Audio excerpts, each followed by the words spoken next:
leading sports organizations worldwide and supercharge your brand.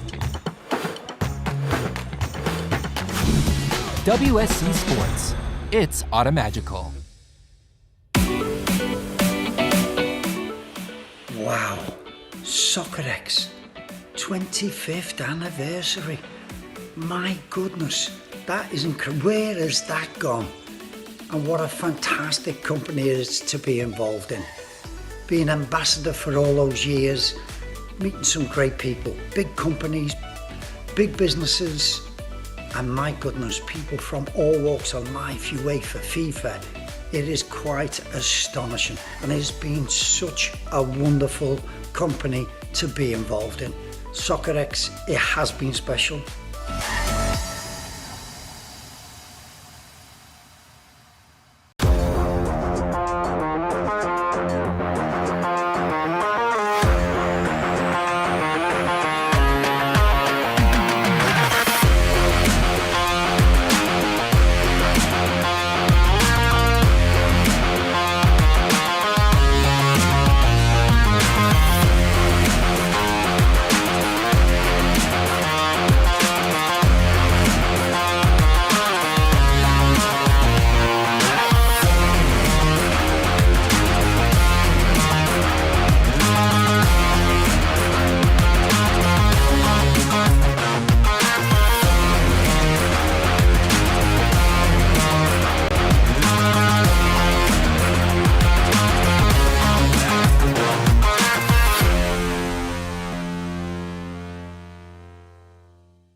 Hi everybody, this is Phil Lynch from Manchester United. Just wanted to create a quick video to wish Soccerex a happy 25th birthday anniversary and to thank them for all the hard work and support over the past several years. Looking forward to 25 more. Thanks a lot and enjoy it. Congratulations.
Happy 25th birthday from Costa Cálida, región de Murcia.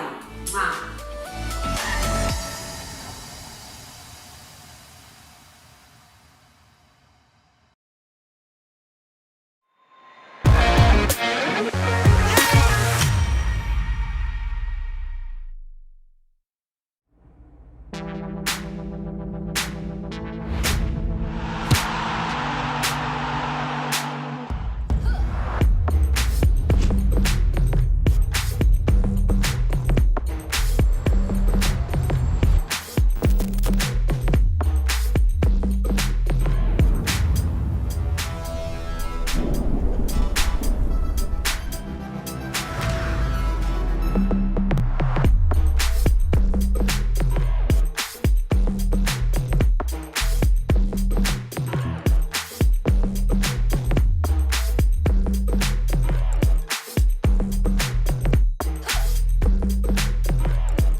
Happy 25th anniversary, Soccerex. Congratulations.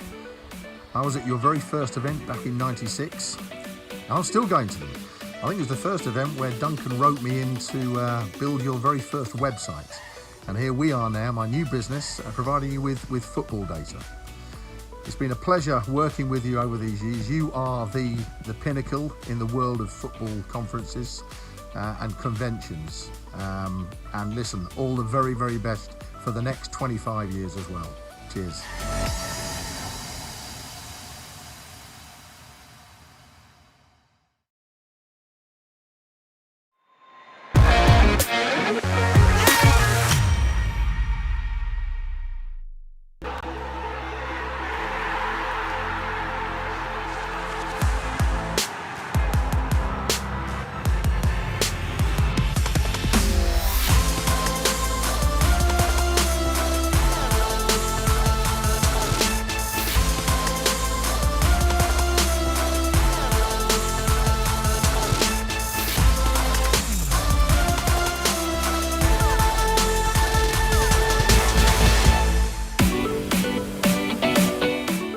Hi Rita and everybody at Soccerex.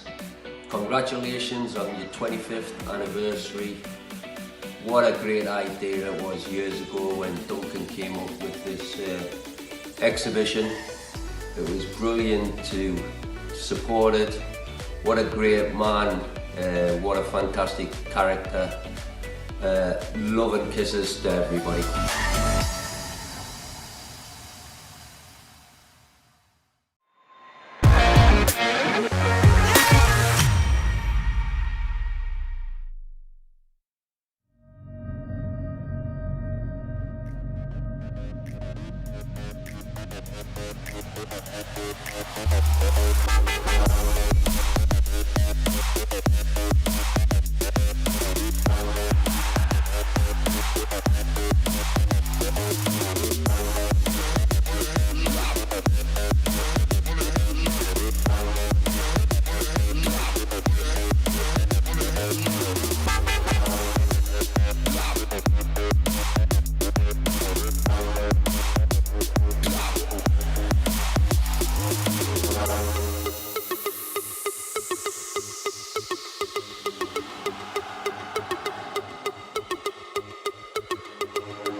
Hello and welcome back to the final day of Soccerex Connected 100. Since May 24th, we have brought you the best and brightest from around the world of football in a much more digital format than what we're usually used to at Soccerex.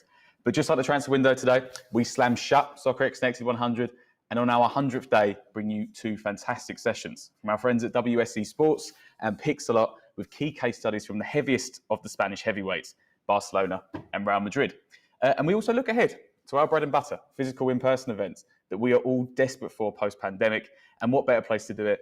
November 11th and 12th in Miami Beach, Florida. Later today, actually, I'll be sitting down with Soccerex's fearless leader, Phil Geggin, as we chat through Miami and also our agenda, which is due to release about 3 o'clock this afternoon as well. But before all that, we want to celebrate the last 100 days with presentations and panels from across the commercial, the performance, the health, the stadia, the digital transformation scopes of world football. We've got a lot to go over. So here are a few best bits from across our mammoth days. And first up, we have our first key content day.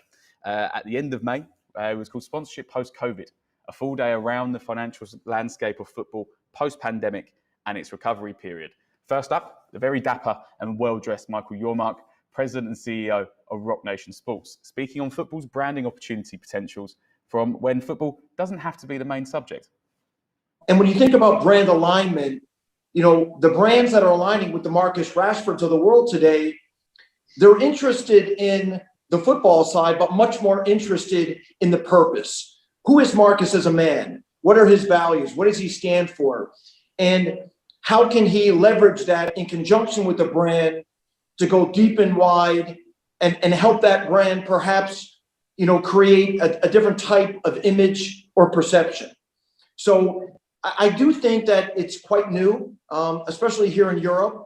We've seen that over in America where Rock Nation is based, but I've been here now in Europe for the last 24 months, and I think this is quite new. And you think about high-profile athletes throughout Europe and outside of America, again, their visibility and exposure is being driven by purpose. And, we will continue to emphasize that with all of our clients. That's one of the hot buttons that we have when we're developing brands, amplifying those brands, and looking for the right alignment on the commercial side. Michael, your mark there, speaking about how him and their clients sort of work together with brands to create sort of an all-encompassing look. And I think Marcus Rashford is the perfect example of that. And we weren't all about sort of the business side of football at times at Soccerex Connected 100. We even had Sam Allardyce drop by while the Euros was in full swing. He had a chat with our host, Rob McCaffrey, around England's performance and potentially his return to management. The ambition to manage abroad was about 10 years ago. Maybe a bit longer than that, maybe 10, 15 years ago. I think that there was a big ambition to do that then. I think that already in Turkey and in Greece, I've had 2 opportunities. But at my period in life, it's not one where I want to enter into going abroad now. I think that taking an opportunity maybe at international level might be appealing. And try that situation, but certainly not now, not at this stage. I've had a couple of offers from China as well, but that's not for me. I mean, the Premier League in football terms is the ultimate. It's the elite league in the world, and that's got to continue to be the elite league in the world since we knocked back the Super Six trying to break away, which was obviously hugely disappointing from football's point of view in this country. But yes, if I'm going to manage, I like to manage here. Who doesn't love a little bit of Big Sam as well? And it wasn't about the clubs or just the on-pitch success. We also had some of the biggest brands join us on this day to speak about sort of their work within football, especially during the COVID pandemic and how they've sort of changed maybe their sort of approach. First of which is Bradford Ross, Vice President of Marketing at Coca-Cola, on their sort of tactics in this world. There are things that have absolutely changed that we need to keep on top of. When you think about a partnership, I think there's got to be some value association from both parties. I think that's pretty important. If the values are not aligned to who you're trying to partner with, it's going to be an uphill struggle. So I think that's not new. I think that's been part of the assessment criteria that we put in place for a long time. But as we evolve and as things change, you need to think about partnership models in its most agile sense. When we think about our consumers and we think about how passion points are really colliding now, a lot of that because of the evolution of technology and just the scope of what's playing out now. We don't necessarily just think of sports as sports. They actually start to be thought of as entertainment. And if you're starting to think of sports as entertainment, then what are the other entertainment areas that you need to consider? So if you start thinking about passion points of gaming and music, and what does that look like? And so I think as you start to develop and as these partnerships begin to evolve, you've got to think a couple steps in advance, and you've got to think both laterally and horizontally, because I think if you stay in a siloed approach, that's the work and that's the kind of output you're going to get. But as you start to think big picture and you start to look at how different passion points could be leveraged within the same campaign, that's where the evolution of the partnership comes. And that's not always easy. Sometimes you're working with rights holders who don't necessarily agree or believe in that approach. And so having that open mind, having that real relationship in place that allows you to have those kind of conversations, the use of marks, third-party marks, and how you pass those through to key customers or other constituents that you're working with. Those are all part of this equation that you have to think about. So, while I think there's still some fundamentals that are in place in terms of what makes a good partnership and what should be fundamental going to the next 100 years, I think, as the landscape evolves, as technology evolves, and as consumers evolve in their passions and how they want to interact with brands, that's very, very important. Fantastic stuff from Bradford there. A very interesting man who's been at the heart of all the marketing campaigns for Coca-Cola for multiple tournaments now. And on the same star-studded panel, we had Noah Gold as well, former comms director of both Gatorade and Nike. And he spoke on something quite similar. Partnerships are continuing to evolve. And in my roles, I've come into the equation a bit after the partnership has been signed typically. And so working with the athletes or the organizations to then implement what is essentially the go-to-market or the partnership model. And so with that, both at Gatorade and Nike, the idea has always been about how do you maximize the partnership, not only for the brand itself, but in order to do so, you want to make sure that the athlete or the organization is thought of first and foremost. I've done this in a number of ways in a variety of organizations, but some very typical ones are looking authentically at athlete interests, both on and off the field. I think we typically think of them as one-dimensional, and it's not always the case. We have many dislikes and many likes beyond just the sport itself. And in doing so with athletes, major athletes like Serena Williams at Nike, we look at what she enjoys beyond the court. She's not just a tennis player. She's also a mother. She really enjoys giving back to the younger community. And more so, she has a true passion for fashion and design. So with that, Nike helped establish Serena Design Crew, which helps create design opportunities for young designers of color who maybe haven't had that opportunity to get into the game, into the fashion world, maybe aren't an athlete, but it's a passion for Serena. So we look well beyond the athlete and what really makes them tick on their day-to-day lives. And that we find truly helps in terms of the brand athlete partnership. And that was a fascinating panel, actually, around that and around about how brands now work with athletes in particular to not just show them promoting the clothing or the brand, but do things at a deeper level, both locally and sort of nationwide as well. And on the same panel, which I can't stress enough, you should all go and watch, we had Ronan Joyce of Facebook, who broke down their partnership landscape and their plans within sport at the moment, which changed drastically during the pandemic. So here's for Ronan's clip. We work across the board, whether that's with broadcasters and whether it's with leagues, federations, teams, and also with athletes too. And I suppose the key thing is really, we've heard about a lot of great brand partnerships today. My role is to help those rights holders get distribution and ultimately do so on behalf of their commercial partners, right? So that starts with a consistent, strong publishing strategy. And it starts with making sure that your fans can expect a regular format or series of content from you, and they build engagement, they build viewership, and ultimately they become really engrossed, properly engaged audiences.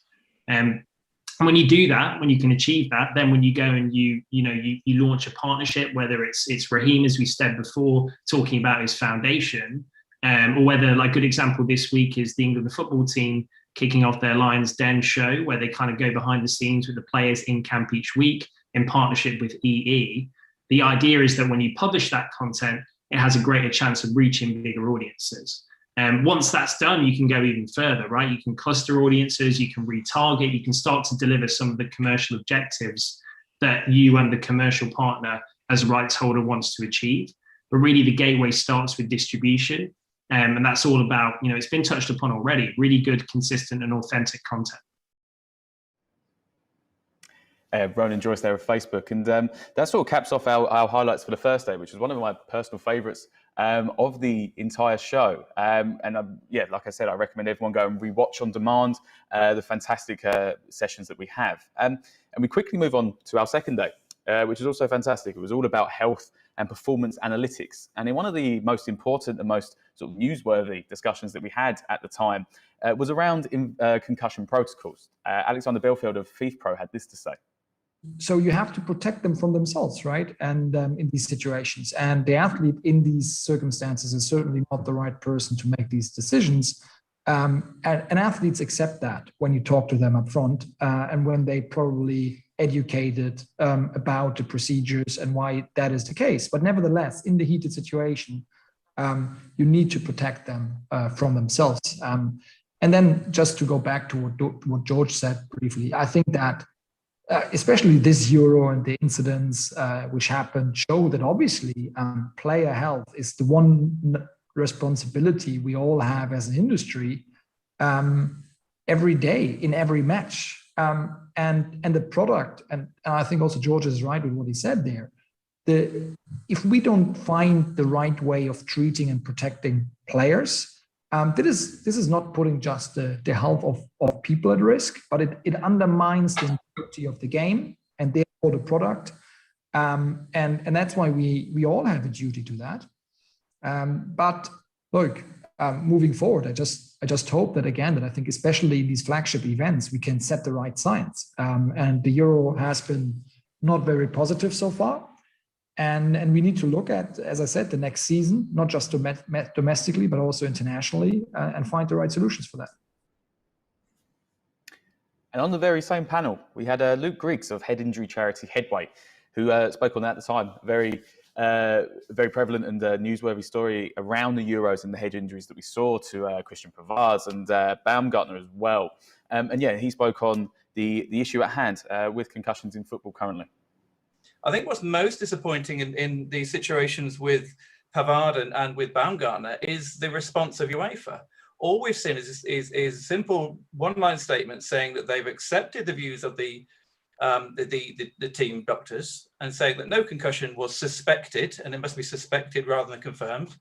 The player in Pavard's situation was said, no, he didn't lose consciousness, despite the player's own admission that he did.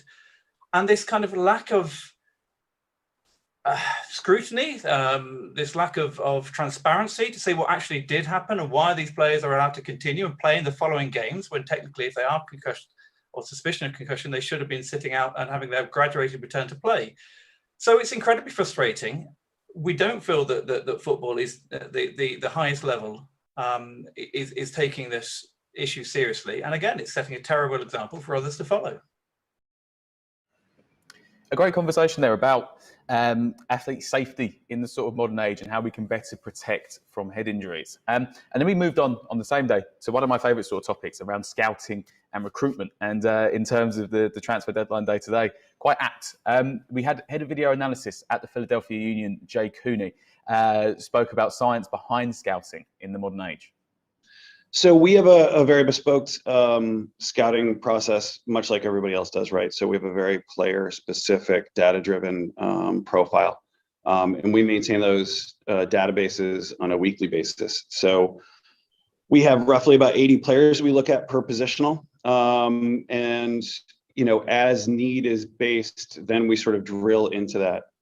We have a philosophy here that sort of all data needs context. So once they appear on the 80, somebody will have eyes on them. We have a very small department. We're sort of a smaller sized club. We also have a strong philosophy of promoting homegrown players. So we talk about, character driven. If that character is wrong from an academy player, that's our fault. So, we'll know sort of the outside players that we're should be integrating into a strong culture at that point. So we have that processes where we develop a profile and then start to drill into that player and start to go see that player. We feel like, every player needs context necessarily. If you think about the average temperature in Philadelphia in July is 87 degrees.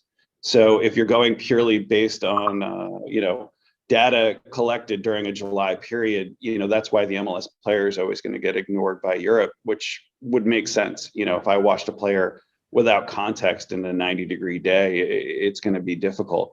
You look at a game, Orlando versus San Jose last night. San Jose flew 6 hours to get there. The game was stopped, I think, twice because of lightning storms, and it was 94 degrees with 80% humidity. So that game needs context. So whether it's somebody, physically there to provide that context. And yeah, going on to that, the mindset of players and the context around the detailedness you have to do when signing players. We had Alex Bevan, a scientific researcher at TSG Lab, who broke down for us the winning mentality in footballers and how you can create that from a young age. I'd say they either have it or they don't. they're leaders for a reason. So, I mean, they are clearly chosen for that role. And if they can't handle the role, then they will find someone else that can. It's exactly what Matthias said about bad apples, not only teaching or being good for the coaches, they're also good for other players, especially the leaders of the group. You know, they can either handle that and learn how to navigate different personalities under their leadership. And if they can't, then we find a different captain. Simple as that, I'd say. And then 2 weeks after that, for game week 3, as it were, we moved on to match day and fan engagement topics, and they took over the Soccerex stage. Our first highlight is from Adam King and our partners at Swipe Station, speaking on the digitisation of the stadium experience and the return of fans to grounds around the world. We did an offer at the Stadium of Light where fans who arrived early could come and get a free pie with their pint.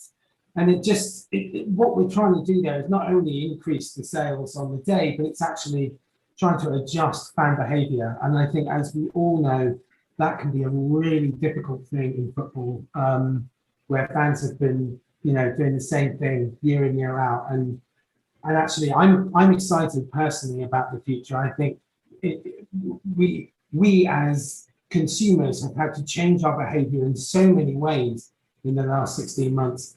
I'm hoping that when fans return to stadiums en masse, we will see huge changes in behaviour. And this is such a great time, a great opportunity to be trying new technology and, both for commercial gain and to give the fans the experience that they deserve. Great stuff from Adam there. And I think we've already seen from the start of this season just how much better football is with fans in the ground. And on that same session, we had Jed Mete, of the VP of Marketing at San Jose Earthquakes, and he spoke on their relationship with PayPal as their sort of title sponsor and how they plan to have a Silicon Valley type innovation program running throughout their club.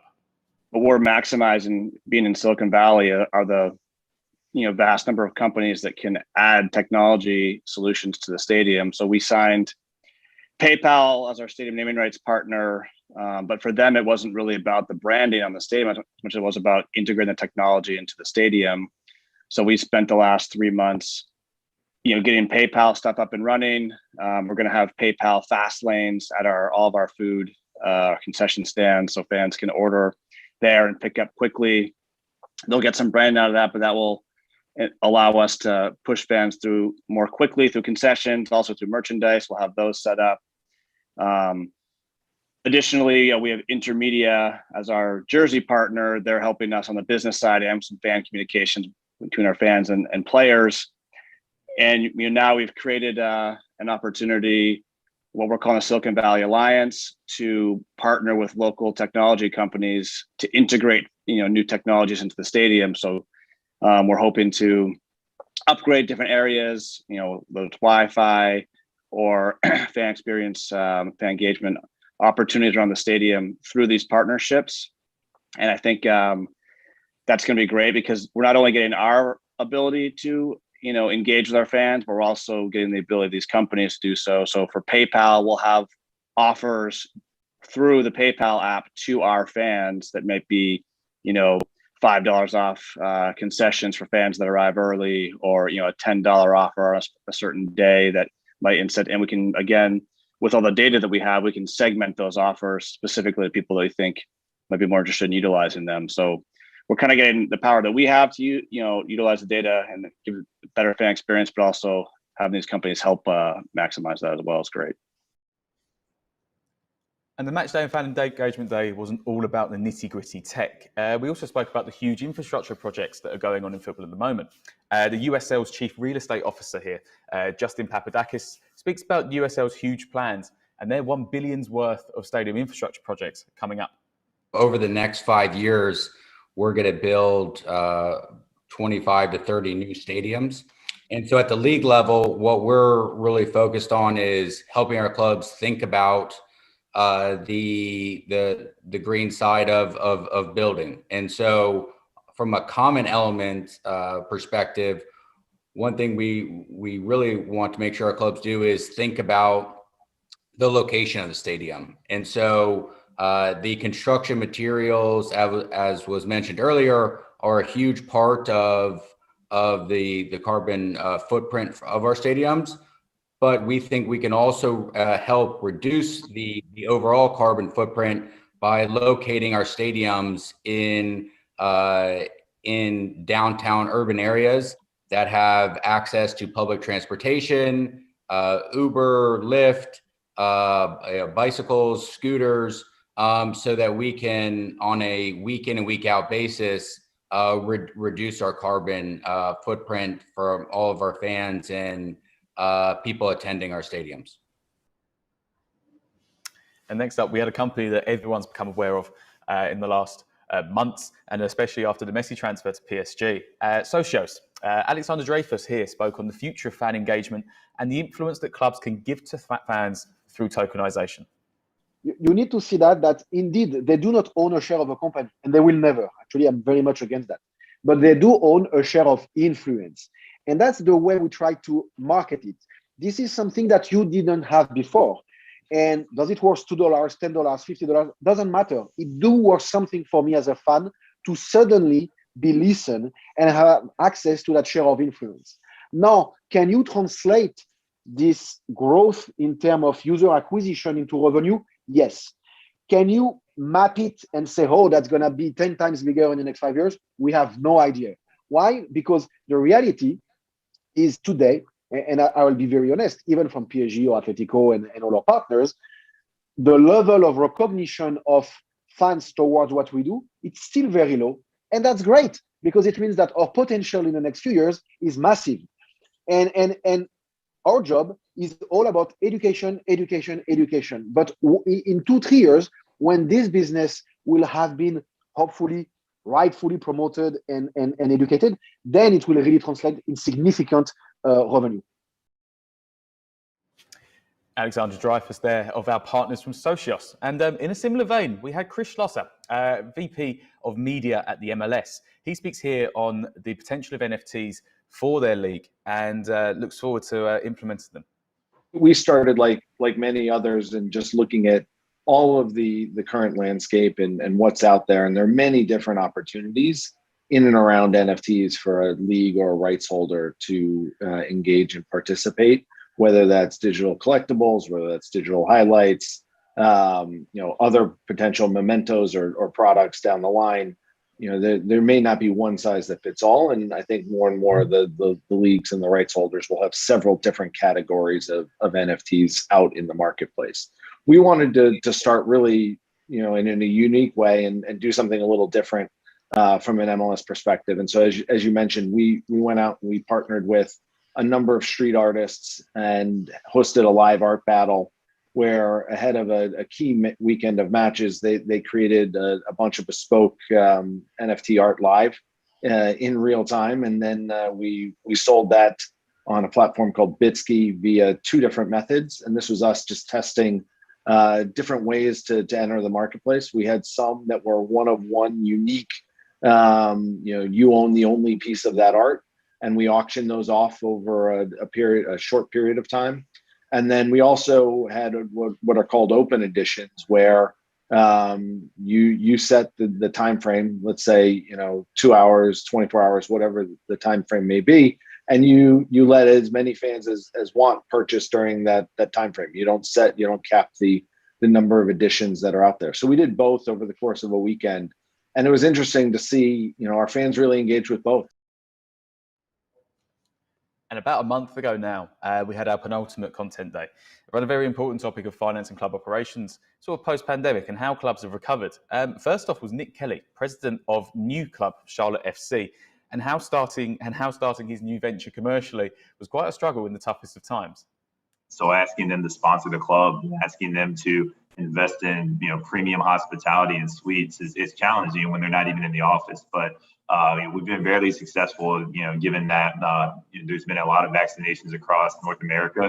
So businesses are opening back up and these conversations are looking good. But we've got about 7 months to really turn this around and welcome people back to live sport. So, we're really excited about where we're at. I think that we're fortunate that we have an owner who's super supportive. And I think more than anything else, we continue to sign big players that gets them excited. We signed Christian Fuchs a couple weeks ago. We've signed some international players from Las Palmas, and I think we're announcing our manager tomorrow. So those types of moments are allowing us to really re-engage some of our fans and honestly the business community. Can we get an exclusive on the manager? Yeah, so we signed a guy. I mean, it's been leaked already. We signed a guy named Miguel Angel Ramirez. He was down in Brazil most recently. Spent time, all over the place. A young, exciting manager. He's 36. But we're welcoming him here in North America tomorrow. And next on was our friends at La Liga. Had a session around their financial reporting system, which has seen the league grow and create a bit more of a fairer sort of playing field. However, it did see Barcelona come unstuck. So here's a highlight from that.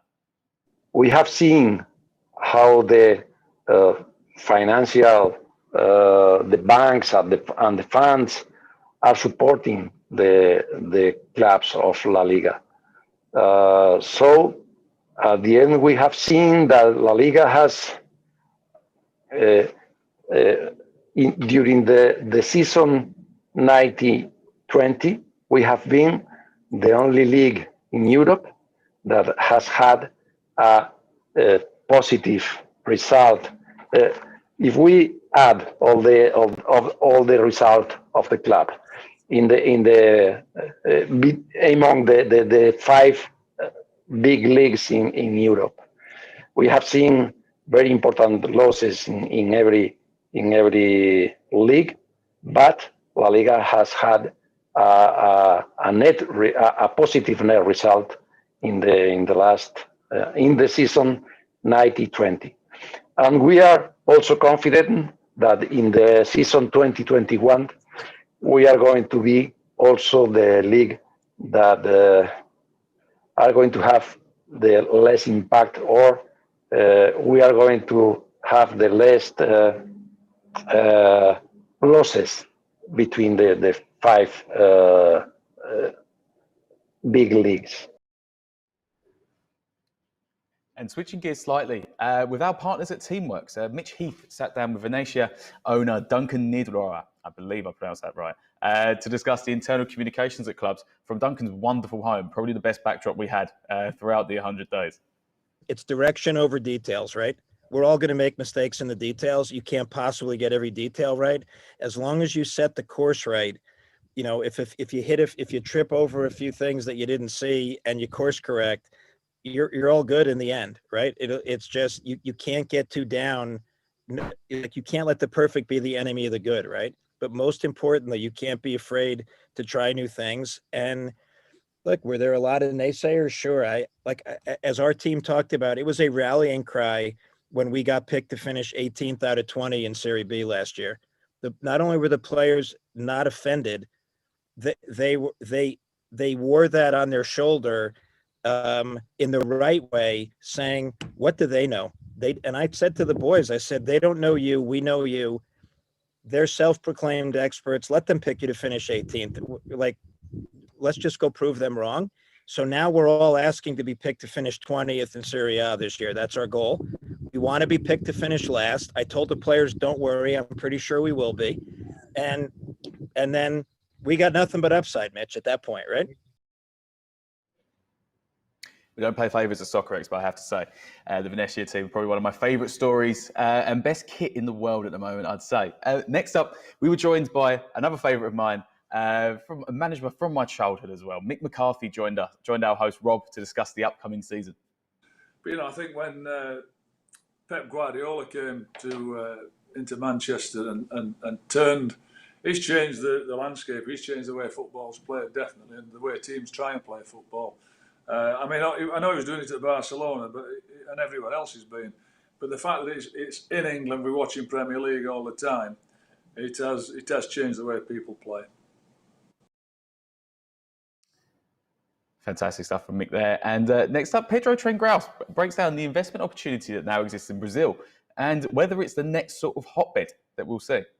At the end of the day, it's all about people. And we are talking about going in through the right channel with the right people at the right time in the right way.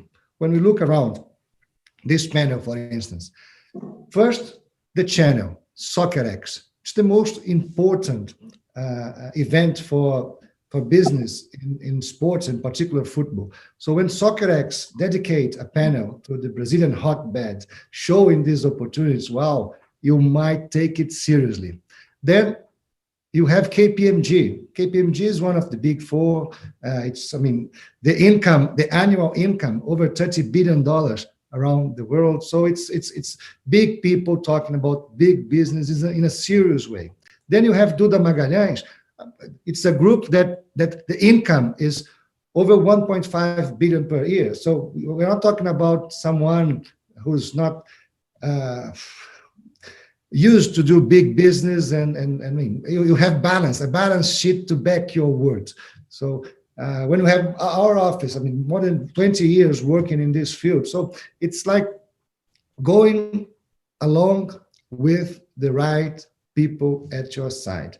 I think that's the better way, the best way to make something as safe as possible. Fantastic stuff from Pedro there, and a real endorsement of Soccerex ahead of our return to physical events this November. Lastly, from the Finance Day, Kieran Maguire, a football finance expert and lecturer on the industry's global recovery post-pandemic. Well, football was run quite poorly pre-pandemic, so therefore it was very susceptible to any form of economic shock, certainly as far as many clubs in Europe are concerned. What we have seen, one of the three pillars of football finance in terms of revenue, which has been ticket sales, that has disappeared altogether. We've seen, as far as broadcasting revenues are concerned, either small rebates being given in some countries to the complete or the almost complete collapse of individual markets, such as we've seen in France. And this has the same impact as it does on any business. If you take away revenue, then how are you going to cover your costs? Biggest cost in football are wages and transfers. Wages, you're locked in because you're on fixed term contracts. So therefore, the transfer market especially has been significantly impacted over the course of the last 3 or 4 windows. Great to hear an honest assessment from Kieran there on that. And finally, for our final day, a couple of weeks ago now, we had everyone's favourite buzzword at the moment, digital transformation. First up is Philippe Laurent, speaking on Easy Live and their relationship with PSG and how they created a fully cloud-operated studio. When we started a couple of years ago, for example, with Paris Saint-Germain, it was 6 or 7 years ago, the idea was first to do something very basic. How do they move from having one camera on a tripod and, going live on one specific destination, then how to go to 2 different destinations at the same time with different settings, and then how to add overlays and logo just to look more professional. A bit like what we have right now, where we have the lower third and you have the ticker at the bottom and the logos on each upper side. So they wanted to have something very professional that can be at scale and especially very easy to use, because the key is that the journalists they have internally, like for most of our customers, they are not broadcast specialists, and they need to achieve the same type of broadcast quality and broadcast standards without having all those skills internally. Next up, we had Adelina Montefusco from Infront. She joined WSC Sports to discuss how she is helping clients monetize their archive footage to create fresh new revenue streams. So I think definitely over time, we've seen obviously broadcasters or OTT solutions use a lot of this content, but I think a big push has been documentary style films or production companies wanting to, again, as Vadim said, tell this story using all of this content. So be that Amazon, Netflix, etc., going in and taking all of the archive content to tell the story of a player or of a team. The other big push for this content is also on the clubs or the federation's social channels and their owned and operated channels, be that their website or their YouTube pages or their Facebook pages, etc. And then more and more now we're seeing a trend again of, okay, well, how do we continue to capitalize that, and how do we create additional digital opportunities with these? So be that what we just did with WSC and the content partnership that we had with them. That's been another use case for this content as well. And of course, during this down period that we had in sport, innovation became a sort of key talking point for football. And one of the pioneers in this, Juan Uralo, CIO at Real Sociedad, speaks here on creating an innovation culture at a football club. Another digital asset that we are going to use as new way to connect brands will be the augmented reality experience. We are going in a coming weeks, we are going to activate this in order to allow the brands to deliver promotional campaigns. For instance, imagine one scenario that we can geolocate different augmented reality experiences. This will be geolocated in the point of sales of the brand that are going to deliver the experience. So the fans go to this point of sales where the experience is located. They can capture the augmented reality experience and at the same time coupon. So delivering this, we are driving more than awareness. Also, we are driving traffic and also revenue. And then our penultimate highlight from my favourite titled panel anyway, a whole new world, a new fantastic point of contact, was Per Nelbert, VP of Marketing at the Bundesliga and DFL. He was speaking on new platforms used by the league to target different fan bases across the world. Looking in general at the way we look at platforms and we look at social media is, as you said, it's one of the most, if not the most important part of our marketing mix. And we are trying to be, I would say, we never really are the absolute first movers, but we try to be as much as possible early adopters. So trying to understand the metrics and the mechanics and the general behavior of fans and users of platforms in order to customize our strategy, our content and platform strategy for that platform as much as we can. So yeah, I would say pretty much most of the platforms we selected and we operating today or did in the past were pretty much following the same model, and we're always selected carefully. We're selected in a thorough process, and that sometimes puts us into the position that we are probably not always the first movers, and that some other sports organizations might be faster and quicker. But when we do something, we want to make sure that we do it right. And finally, our final highlight. Nuno Moura, CMO at the Portuguese Federation, had his say on the same panel as Per. Let's face it, globally, the sports are kind of having an older audience at the moment. There's a challenge that all sports entities need to overcome in terms of reaching out to the youth audience. We're seeing kind of stakeholders moving, realizing this is an issue and that they need to do something about it, but not going fast enough. I think this is actually a broader theme we could use on a different panel on a different day, because we would be here talking for hours and hours and hours. But I think if one of our key issues is to increase participation of youth in terms of playing football or being interested in football, watching football matches, we need to be closer to them. We need to be where they're at, and we need to find engaging and interesting ways to reach out to them. Esports for us have been used. Our project is now 5 years old, so we've just reached that mark. We've basically created a competitive ecosystem for eFootball, just like you have for football, futsal, beach soccer. We actually created a division just dedicated to organizing competitions around eFootball. And this is open, obviously, to everyone that wants to participate, regardless of their level. And then we also have competitions that are more aimed at semi-pro and pro eFootballers. Twitch obviously has been a home for us in terms of broadcasting and bringing these people together. I think that pretty quickly we will have as many registered eFootballers as we have traditional footballers, which is scary because we've started the project 5 years ago, but the numbers are just absolutely insane. Nuno Moura there of the Portuguese Federation speaking about his involvement in this world. And I hope that marathon whetted your appetite. And remember, you can always go back and see all of our presentations from across the 100 days and full discussions on demand on the Soccerex Connected platform. But we're always here, and we're always here to look ahead. So our next stop, Miami, Florida.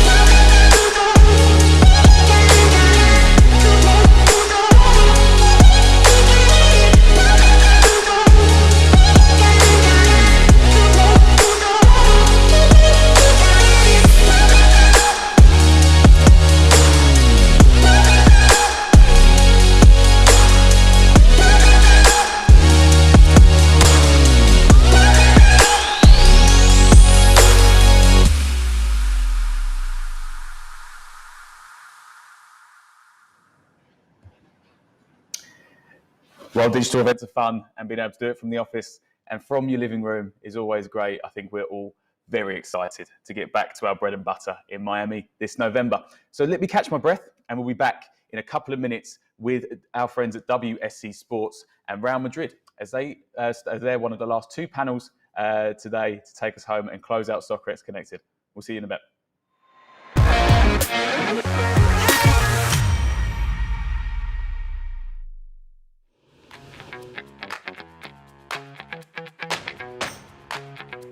Did you see these highlights? And all of those? And that one? These videos were created by WSC Sports AI Automation.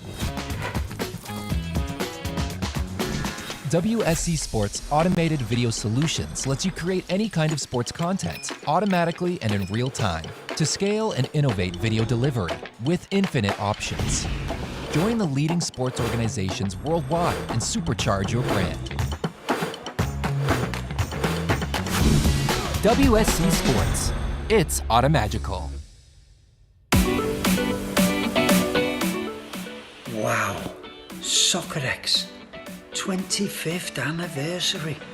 My goodness, that is incredible. Where has that gone? And what a fantastic company it is to be involved in. Being ambassador for all those years, meeting some great people, big companies, big businesses, and my goodness, people from all walks of life, UEFA, FIFA. It is quite astonishing, and it has been such a wonderful company to be involved in. Soccerex, it has been special.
Hi everybody, this is Phil Lynch from Manchester United. Just wanted to create a quick video to wish Soccerex a happy 25th birthday anniversary and to thank them for all the hard work and support over the past several years.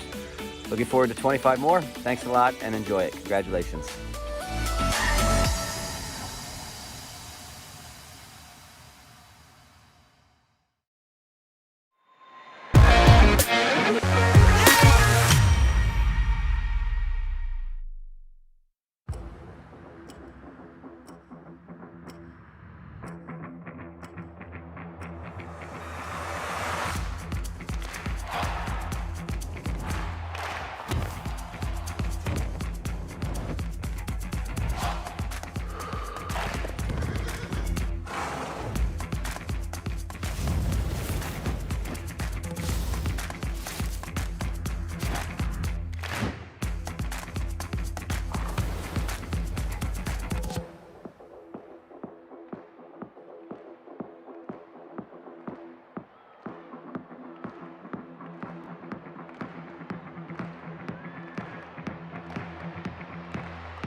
Happy 25th birthday from Costa Cálida, región de Murcia. ¡Mua!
Happy 25th anniversary, Soccerex. Congratulations.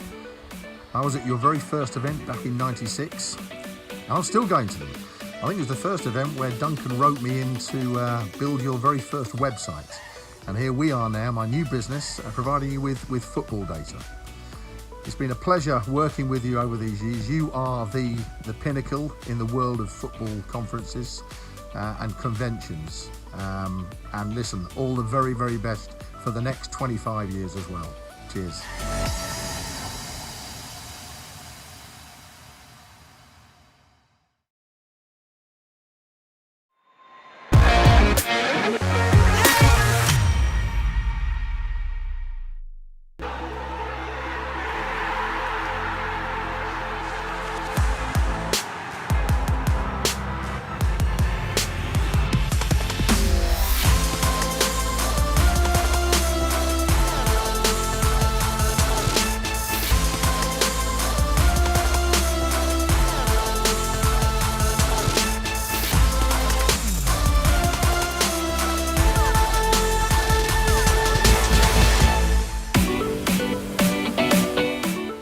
Hi Rita and everybody at Soccerex.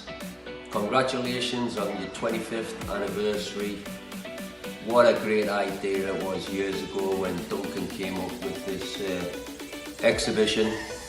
It was brilliant to support it. What a great man, what a fantastic character. Love and kisses to everybody.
Congratulations, Soccerex, for the 25 years of service performed to sports, especially throughout football.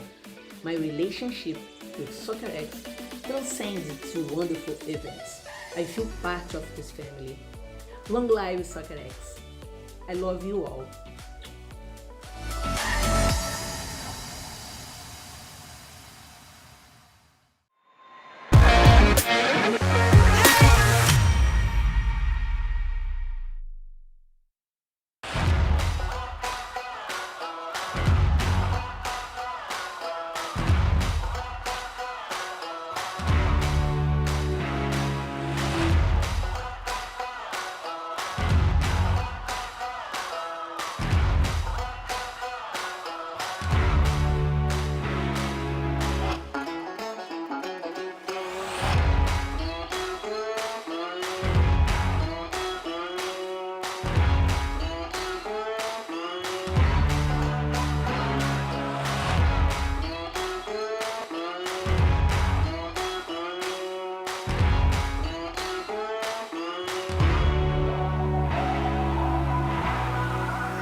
Família Soccerex, parabéns pelo 25º aniversário.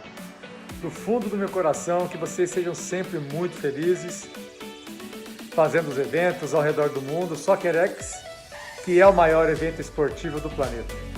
E eu que sempre tenho a honra de estar presente em qualquer canto do planeta, aprendendo bastante e compartilhando conhecimento com todos vocês.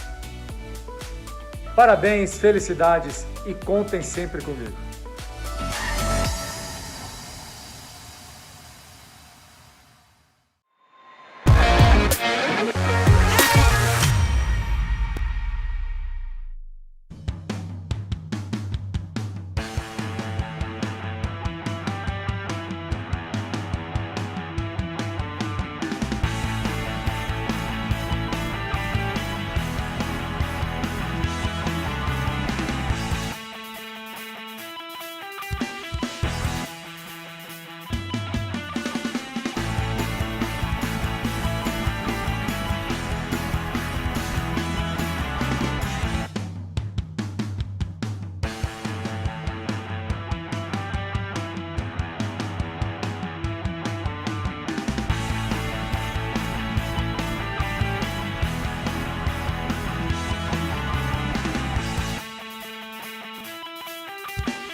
Hello and welcome back to Soccerex Connected 100. On our 100th out of 100 days, we have a couple of sessions here closing out what's been a marathon event, and one right now which is extremely interesting. Brought to you by our friends at WSC Sports, the role of AI in media production.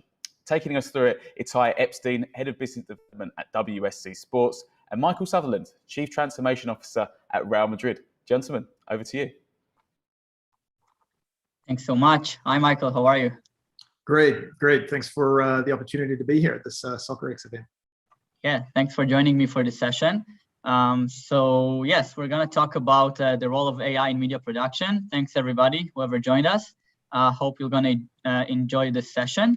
In the next 30 minutes or so, we'll be discussing about how sports brands and organizations can utilize AI technology to support their content strategy, streamline and automate media production, increase reach and engagement through personalization and localization of content to drive user acquisition, create new commercial opportunities, et cetera, all the right buzzwords that you want to hear. I think that Michael is basically the perfect person to talk about all these topics with. So Michael, let's start with something I think that very impressive. Real Madrid recently reached an amazing milestone of 100 million followers on Instagram. I think you're the first club in the world to do such thing. So I'm interested to know, like, as clubs have quite restricted media rights, and most of the content is provided by to your fans by mediators, the rights holders. I think mainly. How do you manage to be so successful in engaging fans despite these limited rights? Which platforms do you use? Which types of content do you produce on each platform? And in general, what are your objectives in each of the platforms that you have on the digital space? Great. Well, that's a great question to start with. Thanks, Itai. So just to start with on that 100 million milestone, I mean, it's an interesting one to just reflect on because, of course, it's really the result of many years of growth and development of the strategy, development of the way that we as a club approach social media. But it just that particular milestone is an interesting one because, as you said, Real Madrid does have the good fortune of being the first sports team to achieve that milestone. But more broadly, we're actually the third brand globally to achieve that milestone. And I think when you look at it in that context, it gives you a bit of a sense of the scale that sports teams are really operating at in terms of the reach around media and the type of content that needs to be produced. So to manage an audience and a community of fans of this number of fans, I mean, it really requires the ability to manage media production at scale. But in the world of football, we're also having to run a fairly lean operation. So we're having to produce more content, engage more fans, but we're always having to do it with limited and constrained resources. And if we start to look at the topic of this conversation about the role of AI, I think that really gets into the heart of where AI is going to be bringing a huge amount of value into sports teams and other brands that are in a similar situation. To go to your sort of second point there about the limited rights. Now, this is obviously a challenge that we face, but it's a challenge that most sports teams face. When you're talking about that, I guess you're mainly referring to the fact that we don't have the rights to stream the actual football match, and so that does introduce some challenges, but it's not a challenge that we face uniquely. It's a challenge that's faced by every sports team. And so what it does is it means that we have to think more creatively. We have to think around the event, and we have to think even more broadly than just the event. How do we create content that serves our fans on a 24/7, 365-day basis? Yeah, and it's not only the live games, right? Also, when we talk about even highlights or short form content, the rights are quite restricted there as well. So if we look at your platforms, whether it's social media, Real Madrid TV, website, app, so what are your objectives, or what types of content you produce in each and every one of them? And maybe you utilize other content from other teams you have at Real Madrid rather than just the first football team. Like, what kind of content you use on all these platforms? Yeah, so I think there's two parts to that, right? So one is really how do we produce content for the different platforms and how we select the content that we produce. And the other part is, we're more than just a football team. We have a professional women's football team. We also have a basketball team. And so we have to think about producing content for all of our fans across all of our sports teams. And that's obviously not just at the professional level, but we also go into the academies as well. So on that first part around, how do we produce content for the different social channels, and not just social channels, but other channels. We manage a linear television channel, and we also do direct content through our digital channels. I mean, the philosophy that we, and I would say most brands really try to adopt, at least the best they can, is really to obviously cater content per channel and really customize that content to the channel and to the audience that you're trying to engage on that channel. And each channel is different, and each channel has different content needs. And so in order to do that, in a perfect world, we would produce a different piece of content for every single channel, every single opportunity. But of course, we're not in a perfect world. And as I mentioned before, we have limited constraints. So we have to be smart about how we create content that feels native for each channel, but also do that in a way that allows us to scale that up and leverage the content that we have in the most effective way. And so we're thinking about the format of that content in terms of whether it's 1:1 or we're doing 16:9 ratio. It has to be about, is it long form, short form? What's the tone that we're trying to create and the audience that we're trying to engage? Different demographics across different channels. So there's a lot of different variables that we have to think about when we're producing content, and we're always thinking about the audience that we're trying to serve for each of those channels. So, for a club like Real Madrid, like I mentioned, we want to deliver the best content we can across all of our sports teams. But of course, we have to put focus in some areas. And so this is another area that we're looking towards tools that leverage AI to help us scale up that production. And ultimately what we're trying to do is we're trying to produce better quality content, more content, and do it at a cheaper cost. So, we don't want to sacrifice quality, but we want to scale up production, and we need to do it on a budget, as all of the other sports teams are having to do, and all of the other brands in the world are having to do as well. Right. Well, amen to that, and hopefully WSC will be helpful to achieve these objectives. As we just started collaborating together. And we are also focusing on women Castilla basketball alongside the first men team. So, hopefully we'll manage to achieve these goals that you just described. Going back to the platforms, clubs OTT, it much better than me, is becoming very, very popular, especially among the big brands, big clubs like yourselves, especially for international brands, tier 1 clubs, but not only. We see also tier 2 and tier 3 leagues and clubs today launching their own OTT platforms.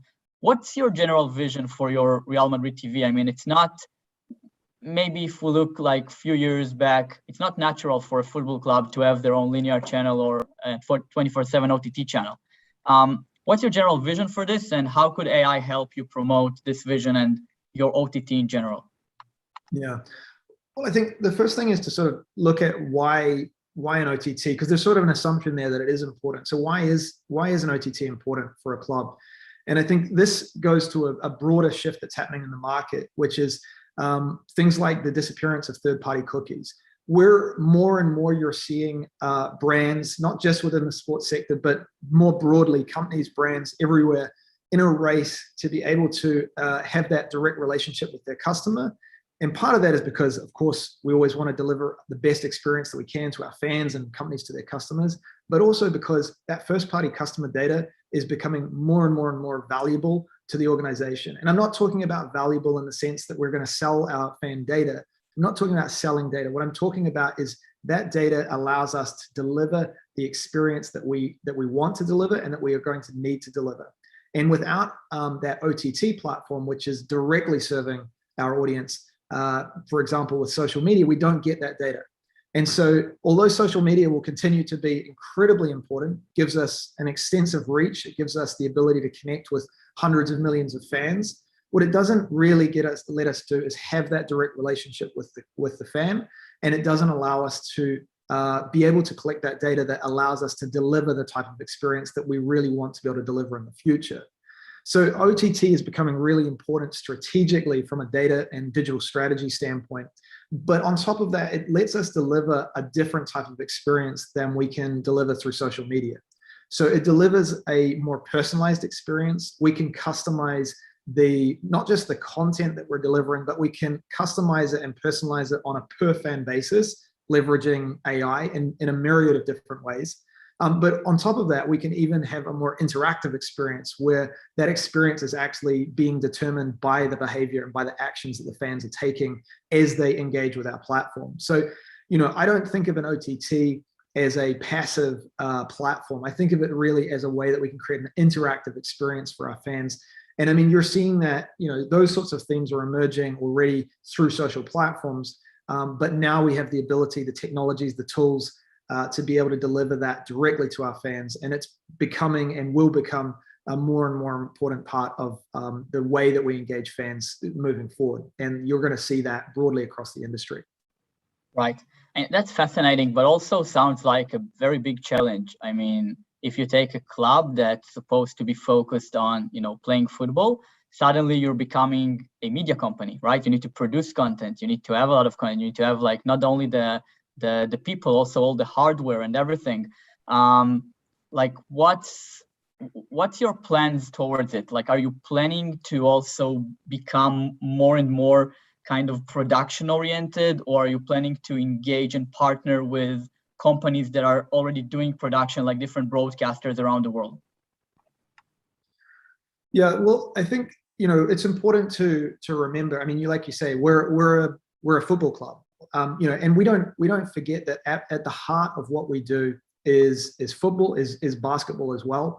But if you look back into the good old days, when you had a smaller club and a smaller fan base, I mean, you could really create an incredible community that was very, very close to the club, and to the point where they followed every match, they drove around with the team. And unfortunately, we're now at a scale where we don't have the luxury of delivering that type of small community experience. So what we're having to do is try to do the best to deliver that type of experience with our fans at scale. And the only way to do that is through the use of technology.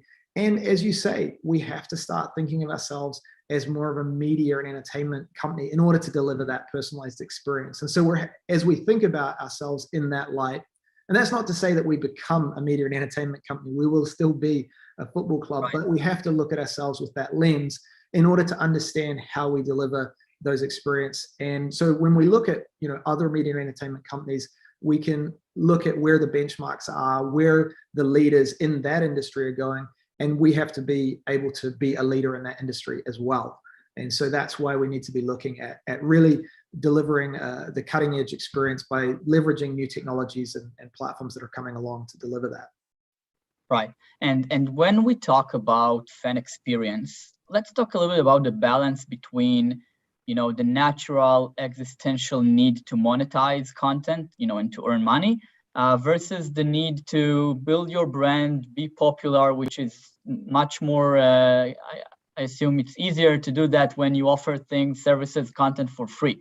What do you think is the right balance between charging money for content and offering content for free in order to, increase engagement and, become more popular in specific spaces, regions, markets, etc.? Yeah, I mean, that's a great question. It's really right at the heart of the model of a sports club. Of course, sponsorship and partnerships are a major part of our business.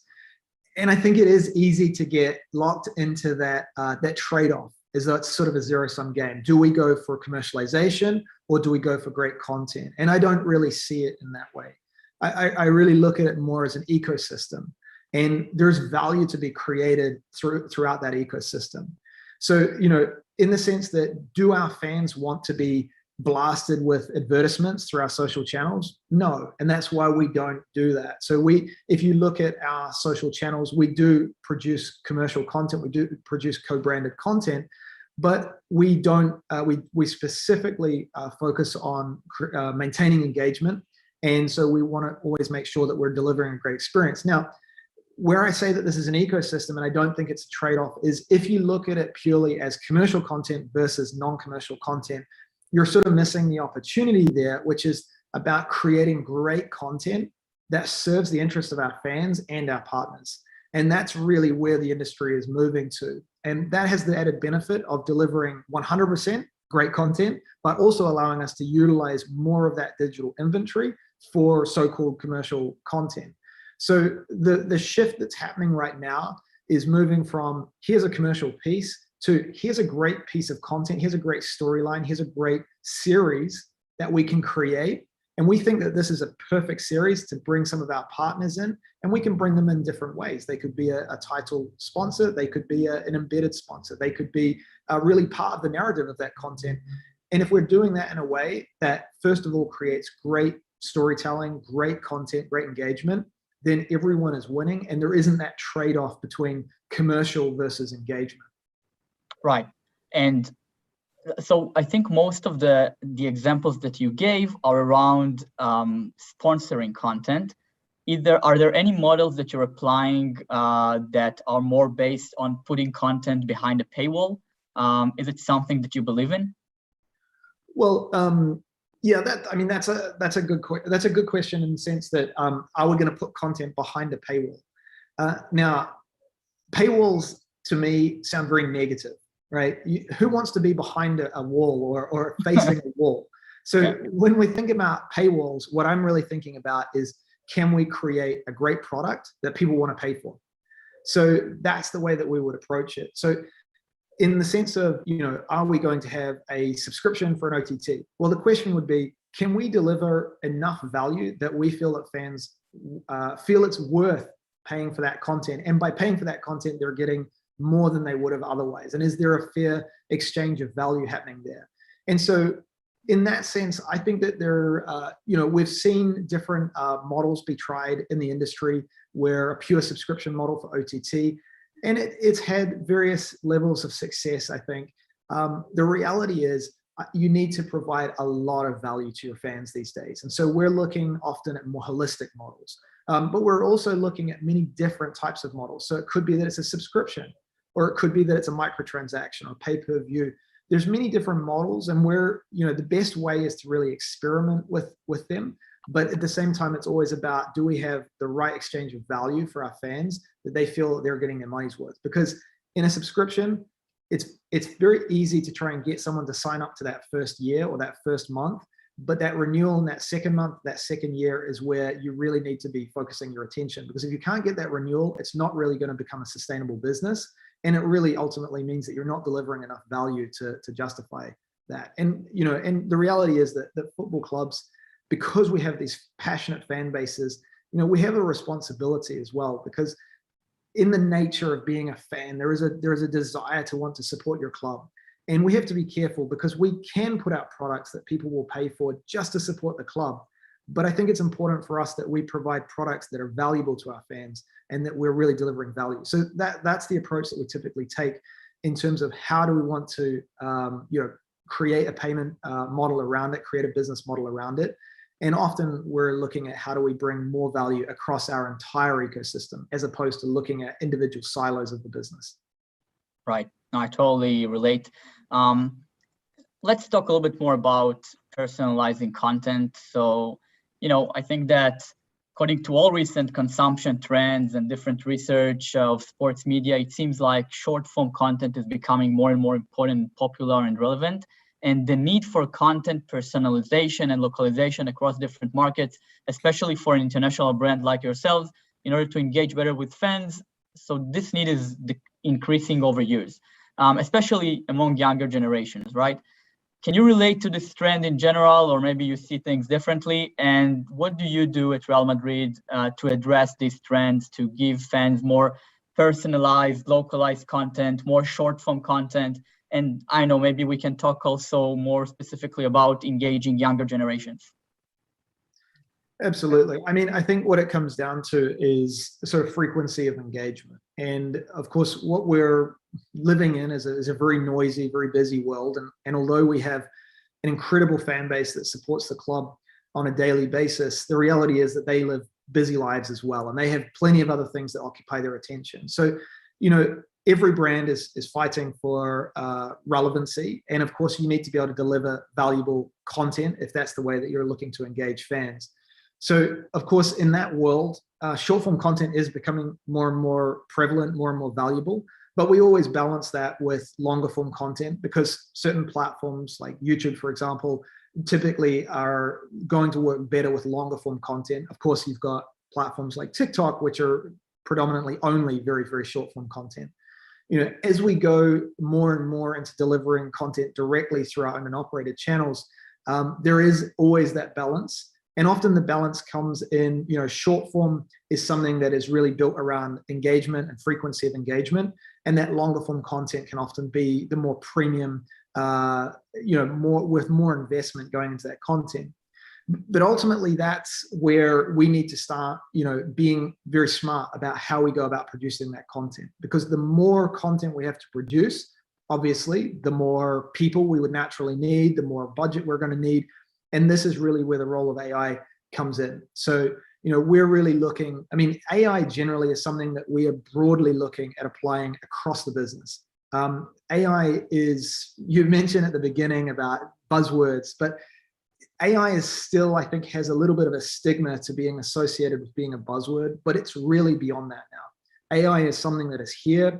It is the future. It's going to be broadly deployed across all aspects of the business.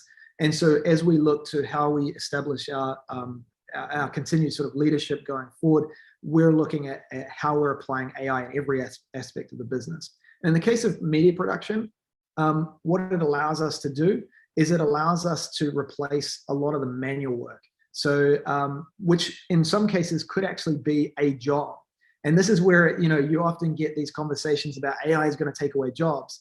And in some ways, that's what we're looking to have happen, but not to replace the person, to replace the job, because that person now can focus their attention on more creative content, or they can focus their attention on driving the AI tools to create more use cases and more content out of that. So that one person, even though the role disappeared, their job is now increased substantially because they now have tools that they're able to produce better quality content and more content. And that's a fundamental part of where we're using AI in media production. Exactly, and I totally agree. What we always say at WSC is that we don't replace people, we empower people, because we enable them to focus more on things that, you know, the machine cannot do. The more interesting things, the background stories, documentaries, you know, the more kind of high quality content that you mentioned earlier, that you need the balance between the short form content that can be automated today with the long form content, which, you know, you really need this touch by, you know, the person that actually knows the context and to tell the story of whatever you want to do there. That is not just a game highlight, it's not just the footage. So I totally agree. And I would say that in general, we at WSC, when we talk about content personalization, when we talk about scale up content production to enable you to create large variety of content, but also localize content to different markets. So you can actually create customized content packages for fans around the world. So your Spanish fans would see one thing, and your French fans and African fans, Chinese fans, whatever, each and every one of them will see what they want to see. So when you talk about localizing content around the world, and you talk about utilizing AI, do you have segmentations today that enable you to say, we know that our fans in specific parts of the world will be more engaged with specific kind of content, and we should give them more of that? Yeah, so I mean, this is where you start getting into the many different roles that AI can play in media production. So, I mean, one of the ones that we've just talked about is obviously the automation of content production. But then that goes into automation and then also programmatic automation, which are two slightly different things. And just to sort of go through the nuances, they're quite an interesting nuance. The automatic production allows us to, of course, for things that are recurring, it could be for match highlights or it could be for best goals. We can now automate a lot of that production, and that's fantastic. But when we get to programmatic production, now we can actually personalize the delivery of those pieces of content. So instead of just saying we're going to produce match highlights, now we could put some variables in there and we can say, okay, for this segment, we're going to produce highlights in this way. For this segment, we're going to produce highlights in this way. we can mix and match. We can mix maybe different players that we know are more appealing to these segments. So, this is where we start to see AI playing a role in a whole lot of different ways. Now, going beyond that, you just mentioned segmentation. We can also use AI to do more intelligent segmentation. So instead of just looking at it from sort of an analytics standpoint, we can use different techniques. We could use unsupervised learning, for example, to automatically create segments based on properties that are sort of emergent in the data or inherent in the data that we can't even see at the surface. So that's allowing us to deliver a much more personalized experience, both at a segment level and being able to deliver more refined segments. But ultimately, the most refined segment is a segment of one. And so, that is when we start to get into delivering fully personalized experience. So whether that's delivering it through our website, so we might have, when you go and visit our website, perhaps you're going to see a piece of content that is specifically being selected for you because you're matching the profile of perhaps one of these segments, but you're getting an experience that's personalized. Or in the case of an OTT, we're actually customizing it directly for your profile based on your own behavior and not even based on a segment, but really based on your own past historical preferences. So, it really starts to come into all different parts of the value chain, from, the archival in terms of discoverability of content into the simple production, so automation and programmatic content automation, and it's, all the things like highlights, goals, player highlights. But I mean, even things like the ability to do A/B testing and multivariate testing of content. Instead of having to produce one piece of content, which cost us X amount of dollars to produce, we could produce 4 pieces of the same content automatically, and we can go and test those in real time out into our audience. And so we can actually start to fine tune that content as well. But it goes all the way into more creative production. I mean, in the future, we're not quite there yet, but AI is already capable of doing it. We could have AI writing articles, writing match write-ups and summaries of matches.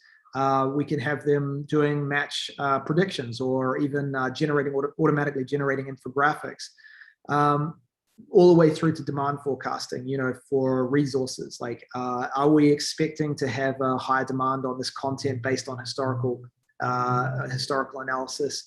And then, of course, personalization. So, I mean, AI is really starting to become a critical tool in every single part of the value chain of delivering content to our fans. Yeah, exactly. I relate so much, and taking the ability to create a lot of content, and then when you ask yourself, okay, what am I going to do with all this content? If you can also apply some kind of recommendation engine that it has integration with this AI that creates all this content, so it would also know where to direct different pieces of content to different fans. These are exactly the things that we're looking into, and we're already doing today to some extent. And I totally agree with you. Like, this is the future of personalizing content. And you touched on archive, and like often when I talk to clubs, they say we don't have rights. But then when we dig a little bit deeper, so we find out they have rights for content, they just don't know how to utilize. So I tell them, look, you have a great international and loyal fan base.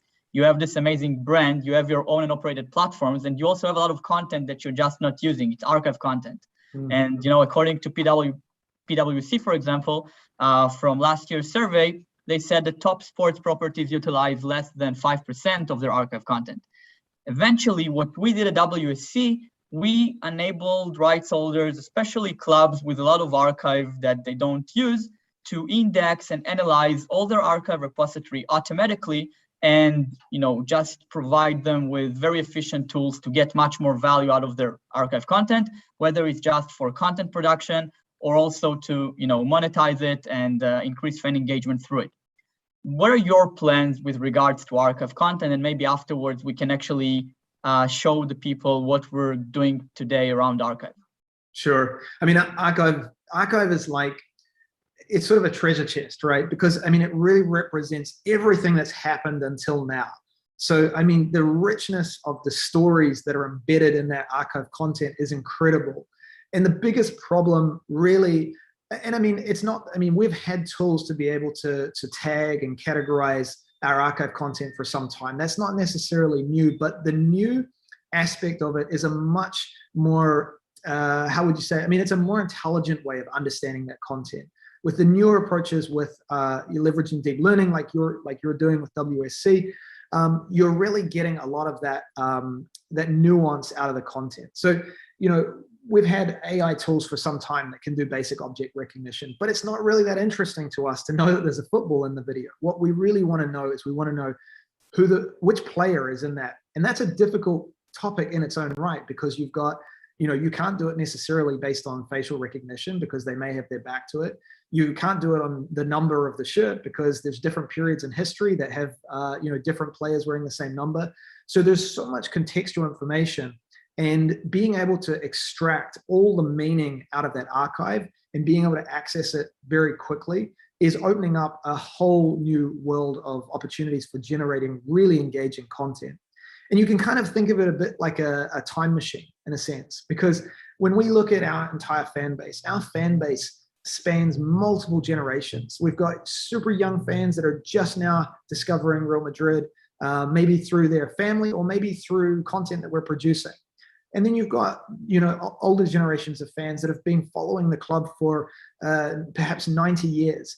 And so throughout all those generations, there's been amazing moments that each generation is going to resonate more with. And all those moments are tied up in that archive.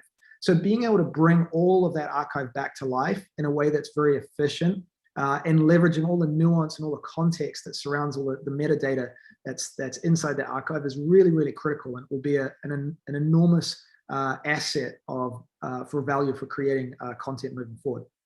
Yeah, and you mentioned time machine. We actually call our archive project DeLorean because it is a time machine, and yeah, like I totally agree with everything you said, and also the ability to take automatically all this archive content that you produced and kind of connect it contextually to the present. So for example, if it's Raul's birthday today or Roberto Carlos or whatever, so, you know, the machine can do it for you today. It can recognize that this is the right date, create the right content package with all the contextual graphics and put it out there.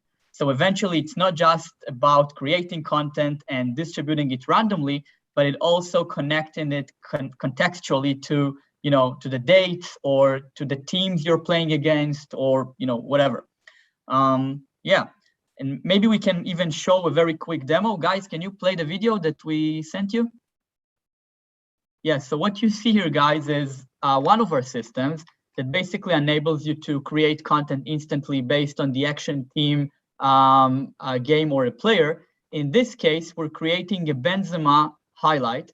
There are a lot of actions that we can filter by automatically because the system actually analyzes all of them, but let's choose just goals. From all the last 6 seasons, we're currently analyzing 20 seasons. This is just an example from the last 6. Also, let's say you want to put it in a 1:1 aspect ratio in Facebook. We actually have a special algorithm that crops it automatically perfectly by tracking not just from the center, but the point of interest. And we're now also adding to it a contextual graphic. And this is how this video would look like with this 5 seconds of work. You will get this automated video of Karim Benzema with an automated intro of top 5 goals of Karim Benzema with the right template and everything, with this graphic overlays of the countdown of the top 5 plays, because that's what we want to do, with the metadata of the date, who he played against, etc., with the automated cropping of the video, with the celebrations, the replays, and everything. Guys, I think we can stop the video now.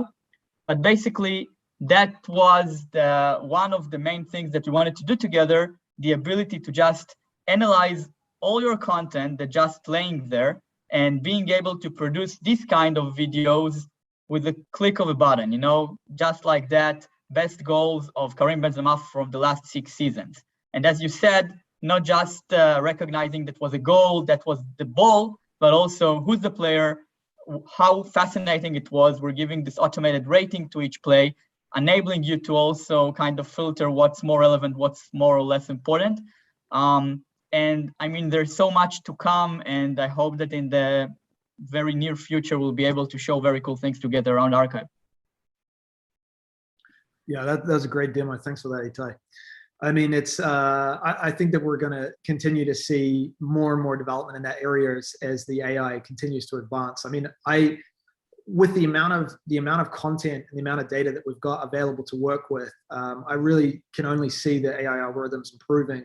And I mean, for anyone that sort of tracks the AI sort of development in the industry, I mean, the work that's being done at the very, very bleeding edge with these massive data sets start to give an idea of where AI is going. So I mean, in terms of the level of the sort of human level of creativity that can be even created through it. So I'm really excited to see where these algorithms are going to continue to advance to, and you know, one of the reasons we wanted to work with you, Itai, was so that we can start to explore that further and see where we can push the limits. Right. Yeah, and we're very excited about it. Maybe I will ask one last question, so we'll have enough time for the people to ask their own.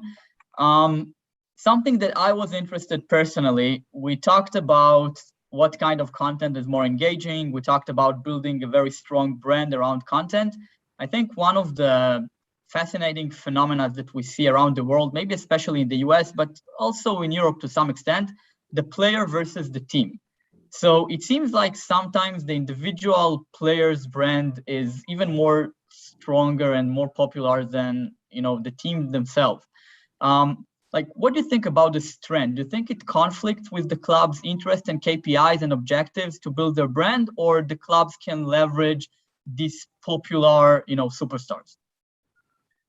Well, I think like anything, there's, you know, we live in a complex ecosystem, and I think that naturally what's happened because of the development of, you know, social networks like TikTok and Instagram, which have become more individually centered. So we're seeing this emergence of sort of super celebrities, and your traditional celebrities are obviously very, very big on these platforms, but you're seeing the emergence of new, you know, YouTube stars, TikTok stars, and there is this natural progression towards wanting to be able to more directly engage with your heroes, your celebrities. And so naturally in the sports sector, I think we're seeing the same sort of trends emerge. You know, fans always want to connect with their favorite players, and so social media is allowing them to do that.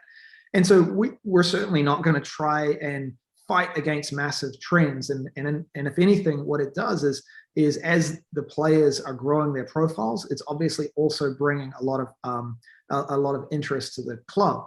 Now, in saying that, you know, you can't have one without the other. You can't have players without the club, and you can't have club without the players. And so that's really where I see it being more of an ecosystem where one supports the other. If the trend were to continue to the very extreme, it could potentially be damaging in some ways for the club social channels, and that's why already a lot of sports teams are realizing that it may require a slight shift in the way that we think about these relationships. And so a more symbiotic relationship between player and club may need to be you know, put more weight on in the future as we go. And so we perhaps look at creating more of a direct working relationship from a media and social media standpoint, where the individual brand supports the club brand and the club brand supports the individual brand. And I think that's something that we'll start to see a little bit of a shift in the way those relationships are managed moving forward. But I mean, I think that it's only going to continue to grow collectively in terms of we're going to see more and more following on these different platforms, because it's just the natural progression of things. But the relationship between them may change over time. Yeah, I think this relationship is fascinating. When you see, you know, the trends of social engagement after Messi left Barca to Paris, or now Ronaldo from Juve to Man United back. So sometimes when you read like the press, the media coverage of these you know, movements, they talk more about the change in social engagement and new followers rather than how it's going to impact, you know, the team from the sports perspective. And it seems like it's also as important or as interesting as the game itself. And yeah, I'm just very curious to see how it's going to play out in the future with you know, these kind of trends. Yeah, well, I think we have like 5 minutes. Marta, do we have any questions from the crowd?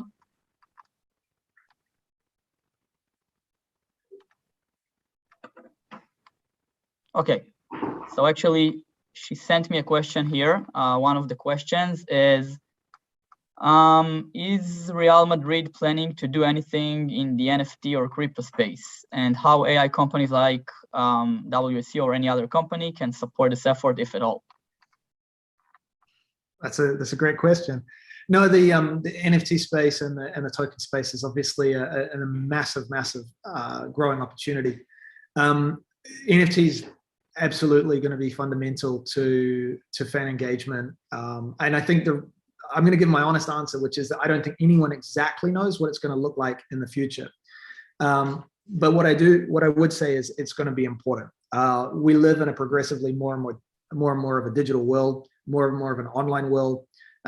People, younger fans in particular, are spending more and more of their time in online environments. So the rise of NFTs is very natural. We're going to need digital things to live in digital worlds, and those digital things are going to have value.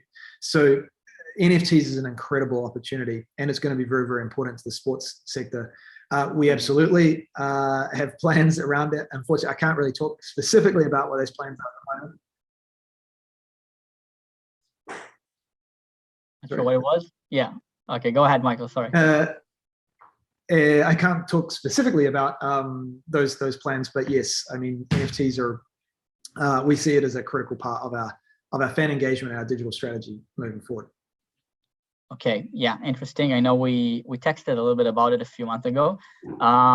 Yeah, like I'll just answer the second part of the question. I can share the WC is also engaging in the space, and I think that if we're talking about us helping rights holders with creating more content and basically eliminating the content creation as a bottleneck. And in order to create NFTs, you need content, especially unique content, special content, whether it relates to archive or to any other thing. It relates to contextual graphics. It relates to special effects and filters that you want to put on top of the content. And understanding what content is more interesting or less interesting according to some kind of criteria and the rating that we give. So we're engaging today with a lot of, whether it's NFTs, marketplaces or rights holders in order to help to create and promote this kind of, I would say, effort. And also we even explore currently the ability to bid on NFTs live during the game. So Michael, like imagine that something is happening now, a goal just happened. Instead of placing a bet, you can bid on a real-time rendered NFT from the goal that just happened 30 seconds ago during the game. So it's kind of another fan engagement experience live during the game that should help rights holders to keep fans engaged during the live stream. So these are all things that we're also looking into these days. Definitely a fascinating world, the crypto NFTs. Yeah, and also looking forward to see what you're going to do. Absolutely. And I think that those sorts of experiences, being able to create real-time engagement in real time that are being driven by these new technologies like blockchain, the ability to settle these transactions instantaneously without having a centralized party in the middle, it really opens up a whole new range of ways to engage fans that are more in line with, I think we're going to see crossovers between everything from sort of sports betting to fantasy to, gamification and the ability to sort of participate in these things that have real benefits back to the fans. That's what I think one of the things that we're seeing the most now is that fans are really able to extract new value that they couldn't ever get before through their direct participation at a global level. And that's really game changing once those sorts of mechanisms start to mature and start to find their way into the market. So I think being a fan is going to be far more interactive in the future than it's ever been. And it's going to be a far more valuable experience from a fan's perspective as well through these new technologies. Yeah, totally agree. I actually wanted to ask you what's going to be the next thing, but I think that you just answered that. Is there anything else you want to add on, the general topic, like the role of AI in media production or content strategy in general in the 40 seconds we have, or you're good? No, I mean, you put me on the spot there, but no, I think just that, other than to say that, like I said before, I mean, AI is often used as a buzzword, but I mean, it's really we're at a moment, or maybe we're even past that moment, but we're at a moment where AI is going to be so critical in every single aspect of everything we do. I mean, I'm not just talking about media, but I'm talking about across the whole business. And so, you know, I guess for anyone that's out there that's still sort of thinking about, you know, do we need to be investing into this area?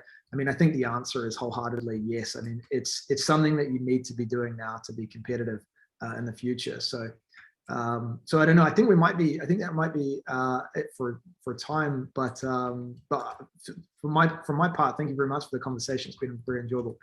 Yeah, thanks so much, Michael. I enjoyed it very much, and I can say that from my personal perspective, it's a great honor to collaborate with someone like you with this kind of innovative vision.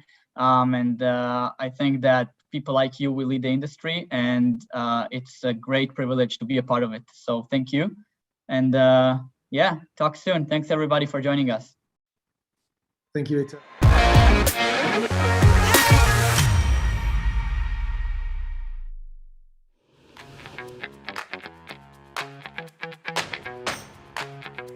Did you see these highlights? And all of those? And that one? These videos were created by WSC Sports AI Automation. WSC Sports Automated Video Solutions lets you create any kind of sports content automatically and in real time to scale and innovate video delivery with infinite options. Join the leading sports organizations worldwide and supercharge your brand. WSC Sports. It's automagical. Wow, Soccerex, 25th anniversary. My goodness, that is incredible. Where has that gone? And what a fantastic company it is to be involved in. Being ambassador for all those years, meeting some great people, big companies, big businesses, and my goodness, people from all walks of life, UEFA, FIFA. It is quite astonishing, and it has been such a wonderful company to be involved in. Soccerex, it has been special.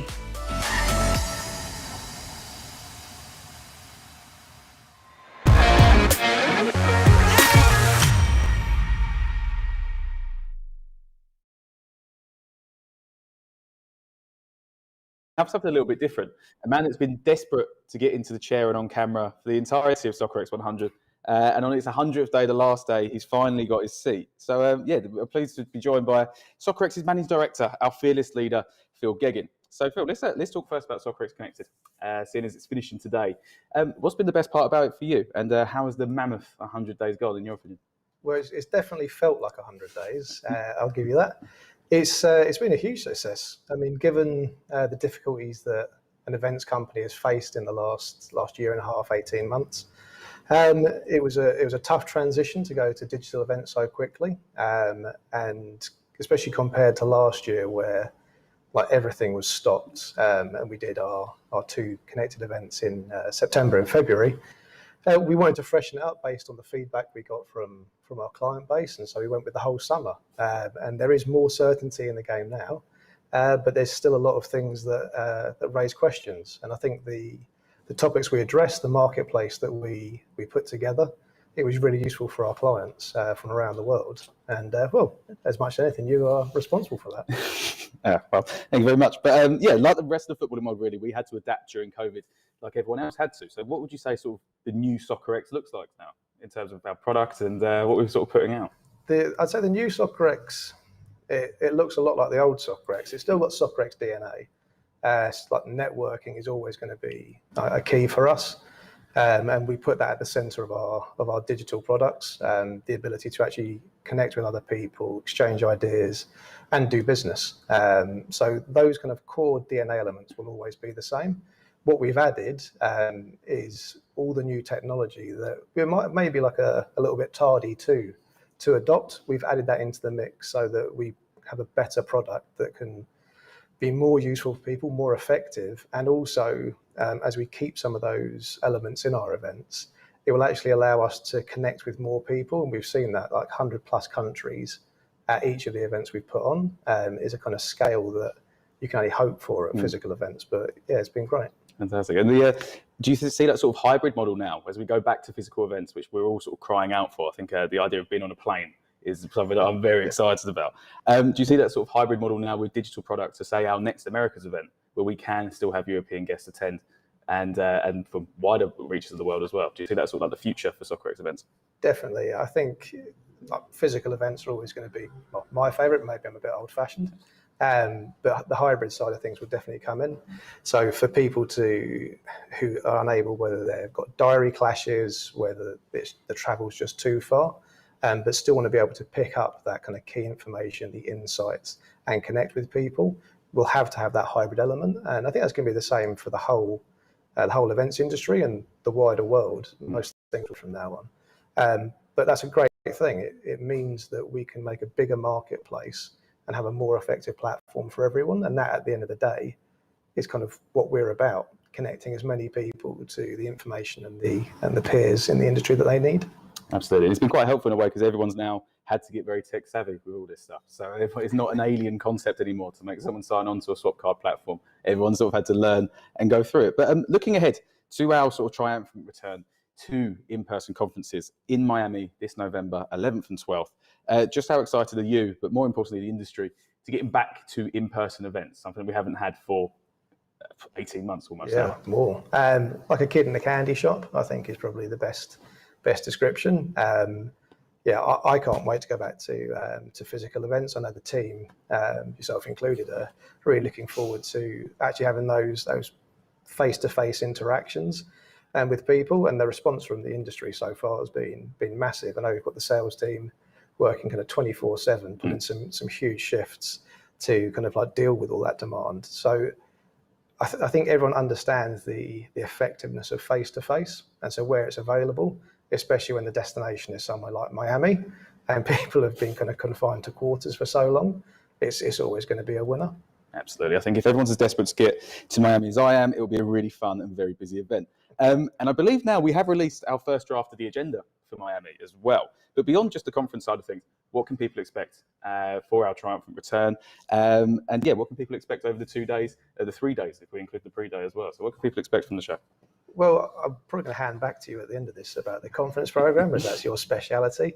For anyone who's not been to a Soccerex event, it's 2 solid days of networking, learning, business, and also building social relationships as well. And we cater for all that with the program we put on. We've got a kind of cutting edge expo space that brings together lots of the leading suppliers in the industry. We'll have multiple content areas. The studio, much like the mainstream we've had at Soccerex Connected. We'll have an academy where we can have more kind of case study things. We'll have team talks, which has been going on through this, will be transferred to the real world where you'll get club interaction. And then there's also, like I said, social events on the nights, which allow you to kind of really firm up those relationships. So it's going to be great to actually see everyone meeting each other again. And I know everyone's going to enjoy themselves. And on to 2022.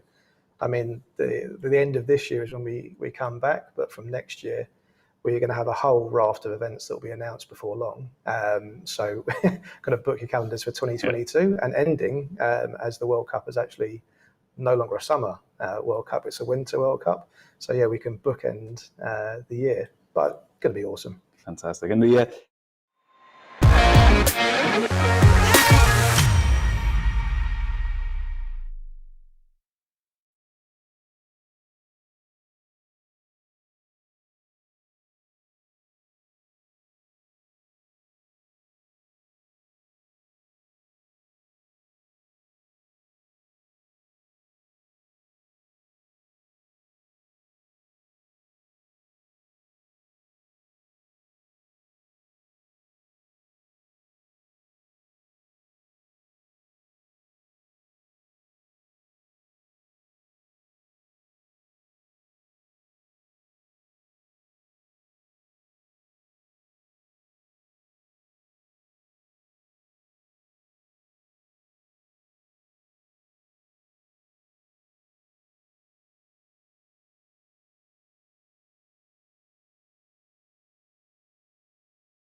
Welcome back to Soccerex Connected, and rounding off with our final session of our mammoth 100 days will be from our partners at Pixelot, a topic around academies and youth development and going beyond the video.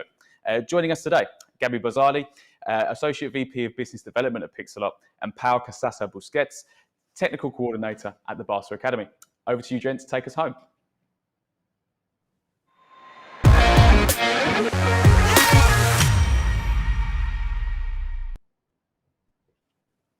Hey, Charles, thank you, and hey, everybody. We are super excited to be here on the final session of Soccerex Connected 100 with the discussion about the future of football and the development of the stars of tomorrow. Thanks you very much for joining the webinar, and obviously thanks to our friends from WSC and Real Madrid for the fascinating session before about the role of content and the media and the sport today. So we actually got like a great technology classical today. My name is Gabi Barzilai. I'm a AVP Coaching Solution at Pixelot. I've been lucky enough to be in Pixelot for the last 7 years, really from the early days of Pixelot until where we are today, and more than 10 years in the sport technology industry.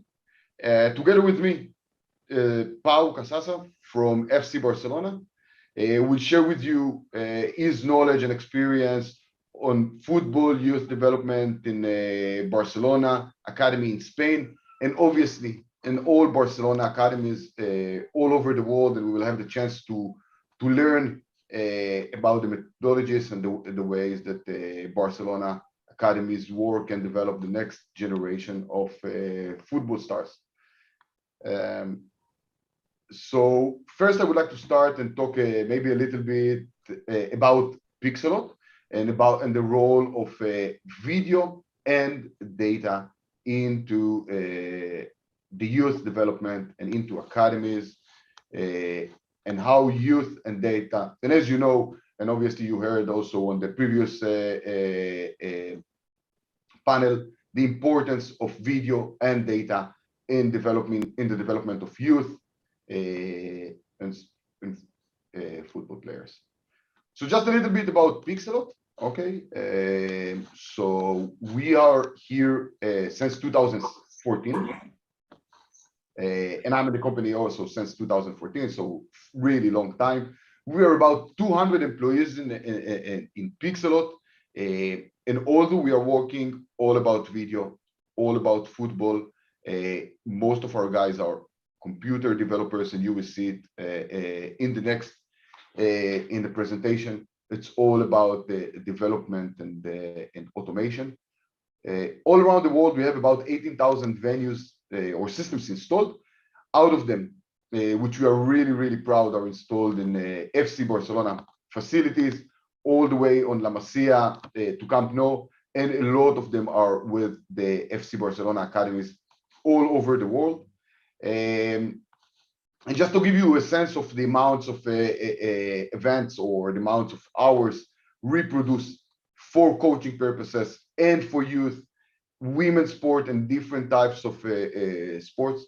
So 2021, which was relatively weird year with the COVID and everything, we produced just like over 70,000 games, which about 62,000 games are broadcast, but the other 8,000, which are just a little bit more than 10%, are tactical and used mainly for developing players, for coaching, and as well as for defense. How we are doing this, basically. So just like behind me, okay, you see Pixelot cameras. So basically we have different types of cameras, okay, that installed on the field. Some of them are fixed installation. As you can see, the camera, the big one with the 4 lenses. Some are mobile, as you can see, the small one, the Pixelot Air. But anyway, doesn't matter which camera. It's all about what we can provide through those cameras to the coaches and to the fans. So those cameras are obviously all operated automatically. Okay, so they are at the field. Either you come there or they're installed there. They are capturing the field, creating for the coach and for the fans 2 video feeds. One is a full panoramic feed, goal to goal of the entire field in 4K. The second one is a fully automated either broadcast view, like you know from TV, which is like the ball is in the center of the frame following the game, or what we more focus here, tactical view, which are 20 players in the frame all the time. And from there, we take the content into different platforms. And when we say different platforms, we basically have 3 different types of platforms. First platform is our media platform. Okay, so we can provide a media platform that our teams all over the world, teams, leagues, federation, governing bodies can distribute their content, create more engagement from the fans, share the content, getting more fans into sport and get sport into much more fans. And this is one side, or let's say one important leg of Pixelot.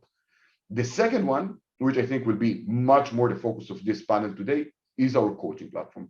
So all the content, as it goes into the media side, goes also to our coaching platform.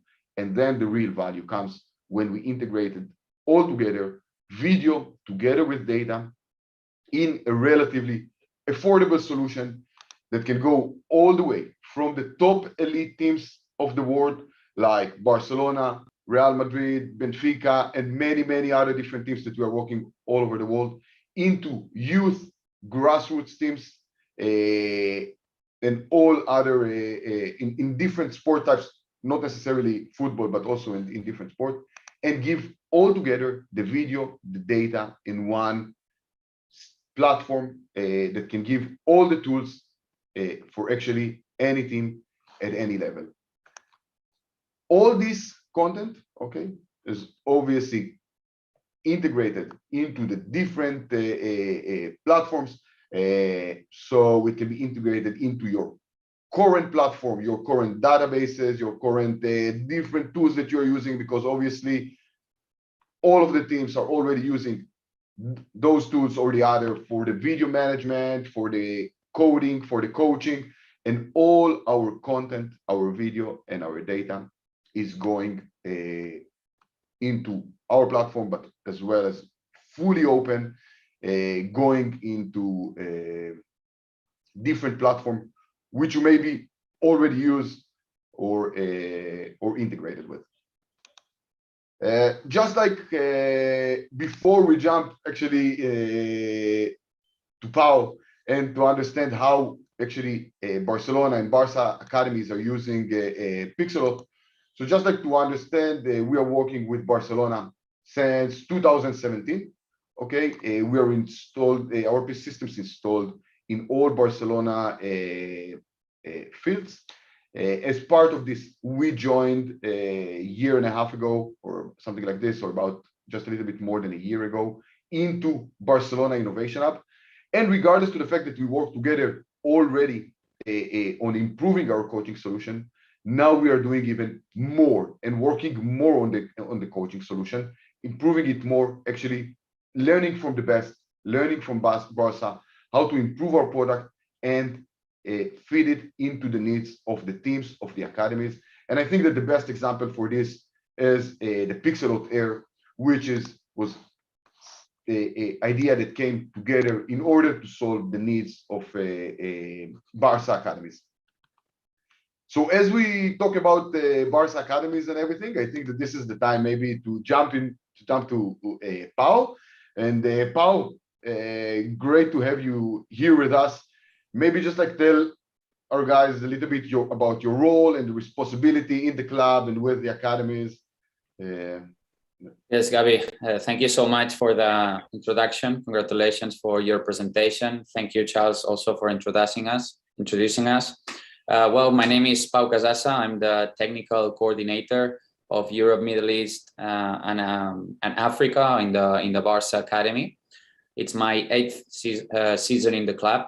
I have been before in the United States leading a Barca academy. I have also been leading the academies in America.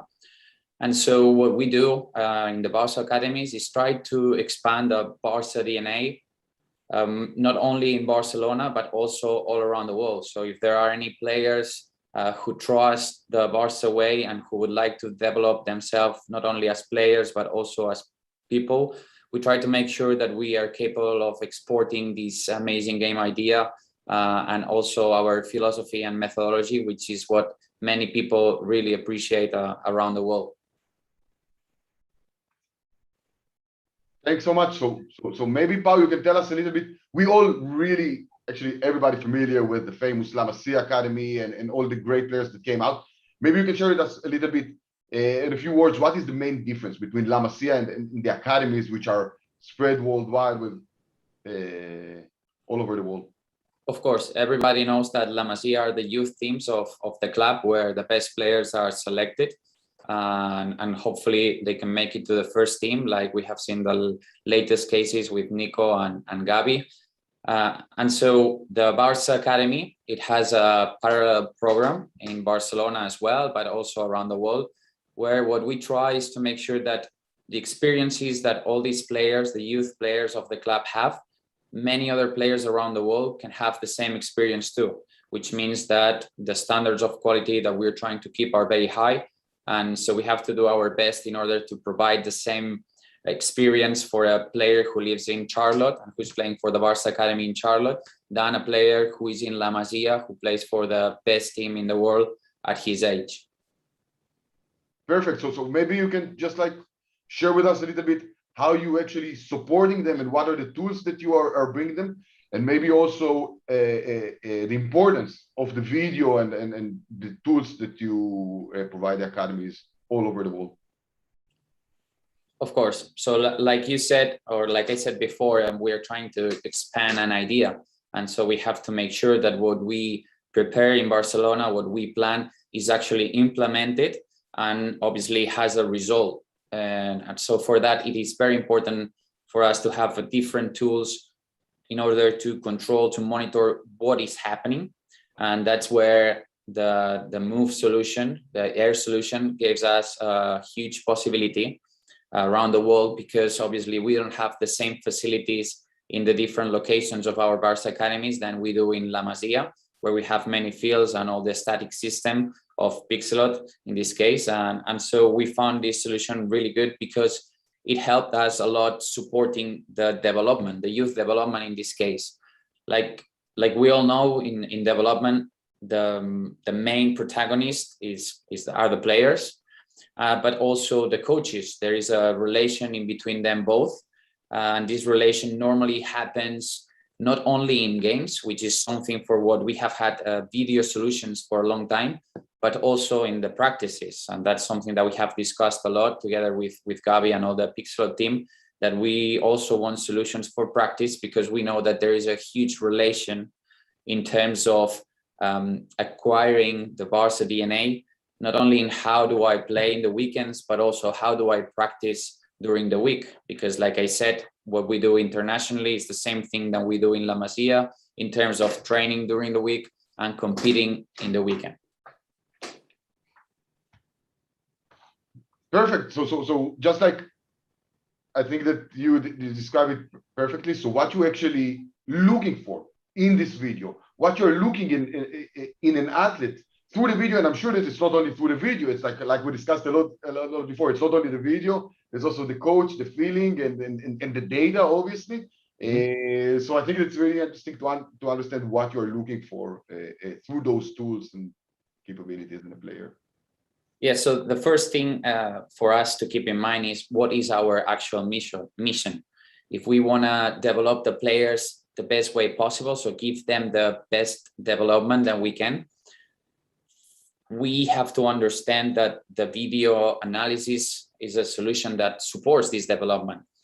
Like I said, there is this exchange of information in between a coach and a player, an exchange that comes from their experiences. Obviously, the coach normally it comes from the eye. They observe a lot of things, but the players, they also have a lot of information that is picked by them during the practice. And so when they start communicating, they probably see different things, and there is where the video helps us connect different things that are very important for us, which are the players' feelings together with the coach's eye, together with the proper or the actual experience in practice and in games. And so this has actually two huge benefits for us, which is that we can live as many times as we like a situation. So if we had a practice or if we had a game, the video allows us to relive it once more, to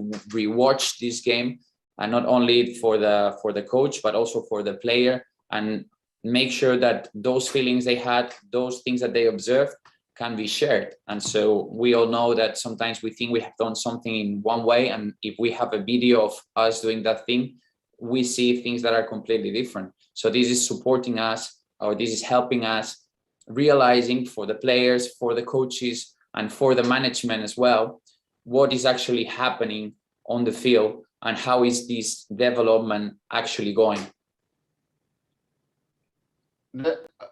I think that's really amazing, and I think that, you know, and we discussed this all over. The technology is just like evolving more and evolving more on the video production, and you know, now capturing video becomes like super easy. You just like come, put it on the tripod, and 20 seconds later you got the video and you got it fully automated.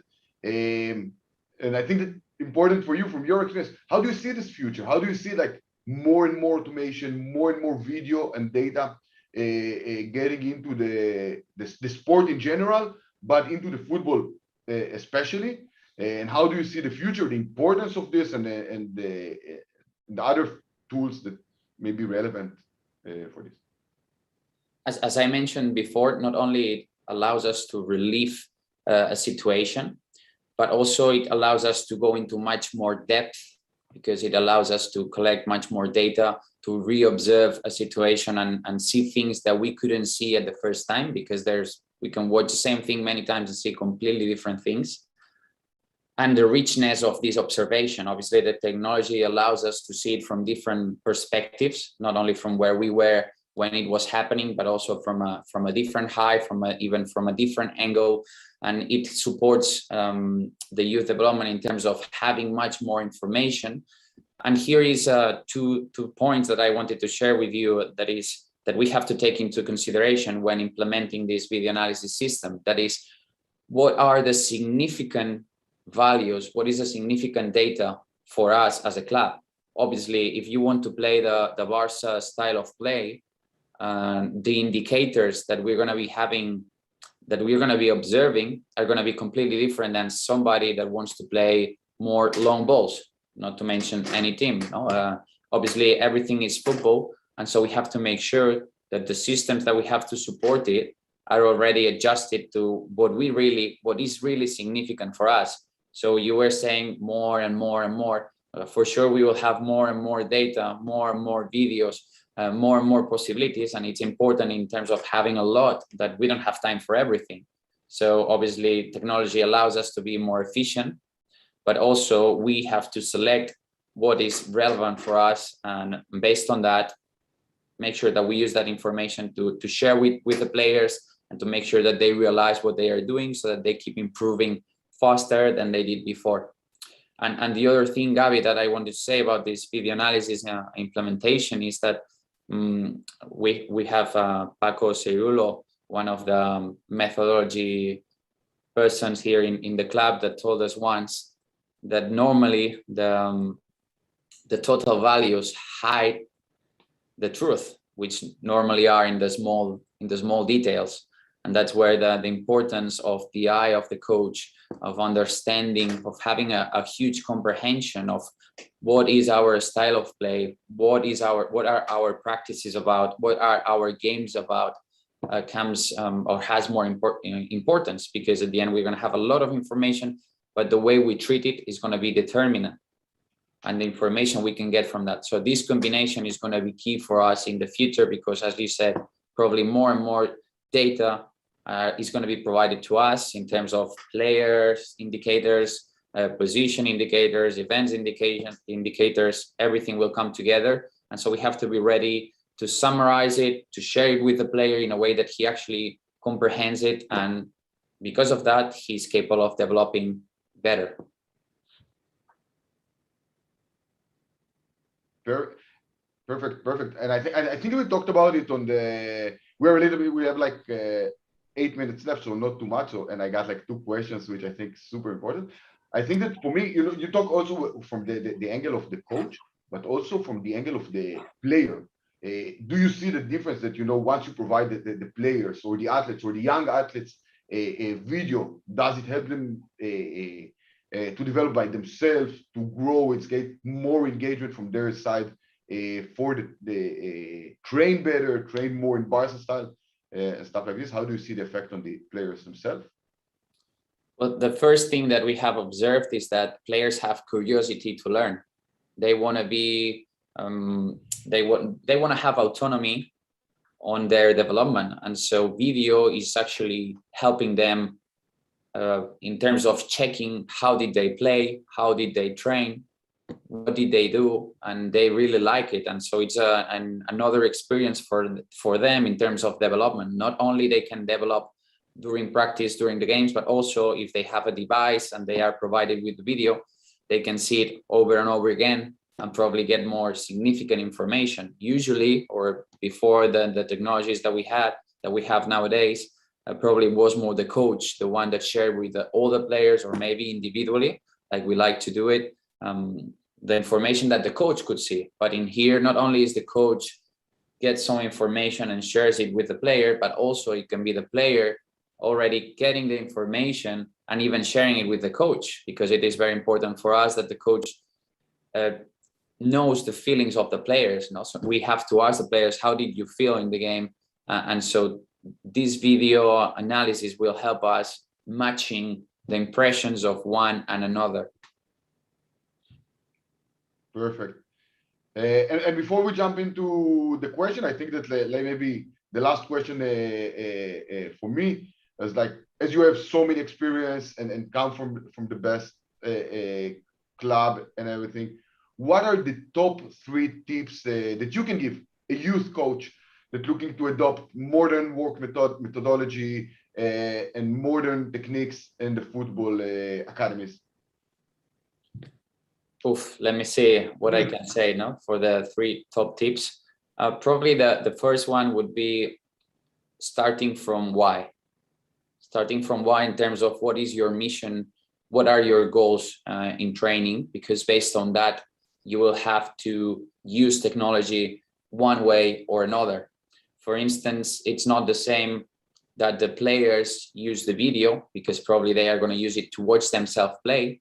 They might probably use it to watch their colleagues play, their teammates play, so that they have more information on what does Ansu like to do. If I watch Ansu playing over and over again, I will have more information, or even about the contraries. How does the other team play? That can also be the usage of a player. So we have to think of how do we provide this solution to the player. But if we go to the other extreme, if we go to the other side, and we think about our directors that we have in the academies, that they have to supervise everything that is happening in practice in games. Obviously, the reason why they want it is because they want to check on how are we practicing, how are we playing the games, how are the players playing, what's the performance of them, and also how are the coaches performing, which is why, going back to a point that I mentioned before, it is very important for us to have these tools in practice as well. We have been trying the camera in many different situations. We have been doing training with coaches, and we have recorded them so that we could share the video with them afterwards to see their feelings, their impressions, how did they match with the reality, what the video can actually show us. We've been recording practices and sharing it with the players so that they can relive this practice, not only the competition. And we have been doing investigation with the camera. We have been recording the same practice with some variations, changing the players, changing the number of players, changing some rules. And this the video is allowing us to see whether or not our theory is actually happening. For example, we thought that if we change A would happen B. The video helps us in doing that. And so again, our why is a very wide thing. There are many whys in our day-to-day, and that brings us to having a different usage of this solution. That would be the tip number one, starting from why. The tip number two would be the quality over quantity. Like you mentioned, we're going to have a lot of information, but we need to be efficient, and that will come from understanding, from knowing what do we want to have and how do we want to have it, and that will change based on who am I going to share it with. It's not the same to share something with a coach. Hey coach, look, can you hear what you were saying to the players with this recording? Because we also have voice, and sometimes we do that. Look, you said very well to this action, and it's not something that we recognize as a Barca action. How come? And they sometimes they don't even realize. So this information was very significant for us, and we went straight to that, but we forgot about a lot of information. We cannot arrive to everything, but technology is helping us arrive to what we consider important. And that's actually the third tip. Identify in your entity, in your club, in your team, what is significant. What is significant to you? Do you want to invest time in sharing videos with the players all together, with the players individually? Because based on what you want to do, what is important for you, you will have to find one way or another, and you will have to select one kind of technology or another, or make a usage, a type of usage or another. So that would be, Gabi, from my side, the main three tips. Thanks so much, Pau. Great tips. And thank you very much for all the information you shared with us. Marta, I think that we got some questions. Yeah, so I just get a question. So I get a question: how much is a youth solution, and can it be ordered online? So all our solutions, okay, are super affordable, right? And yet it can be online, and you can go on into u.pixelo.tv and understand about the system, and understand how it costs, how it operates, and everything. But the main idea, and I think this is in general about the main idea about Pixelot, is to democratize sport and to provide a solution that can be affordable for each and every team. So obviously you can see on the website and see the air there and the show system, and it's including everything. It's including the device, it's including the cloud solution, it's including the analytics platform, a full professional analytics platform when you can tag the video and review, like Pau said, with the other coaches, review with the players as we come from there in this space, and we understand the importance of the video, the data, like we discussed, but also maybe something that Pau emphasized a lot, all these tips, the importance of sharing also the content with the team, so with the players. So all of this is part of our solution, either it's for the youth or the bigger solutions. And I think if we have any more questions, we'll be glad to answer anything.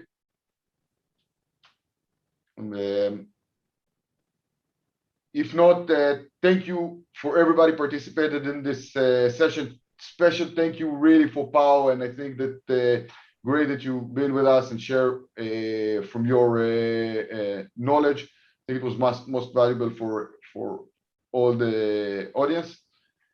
Thank you. Thank you, Gabi. I wanted to end this saying that it is a really good solution for us, for the youth. It is helping us overseeing all the programs that we have around the world. It is supporting all our local directors around the world to have more significant information, to share this information with us, and also to don't stop improving, because it is helping us in our proposals of training, especially to see whether or not they give us a result. And so after the proposal, we have all this recording, all this analysis, and we can propose again. So it's definitely something that for all those striving into constantly improving, they definitely need it. All right, thanks so much. I got just like text from, we got another question. So just like 1 second, I get the question. Marta, just like if you can send like one more.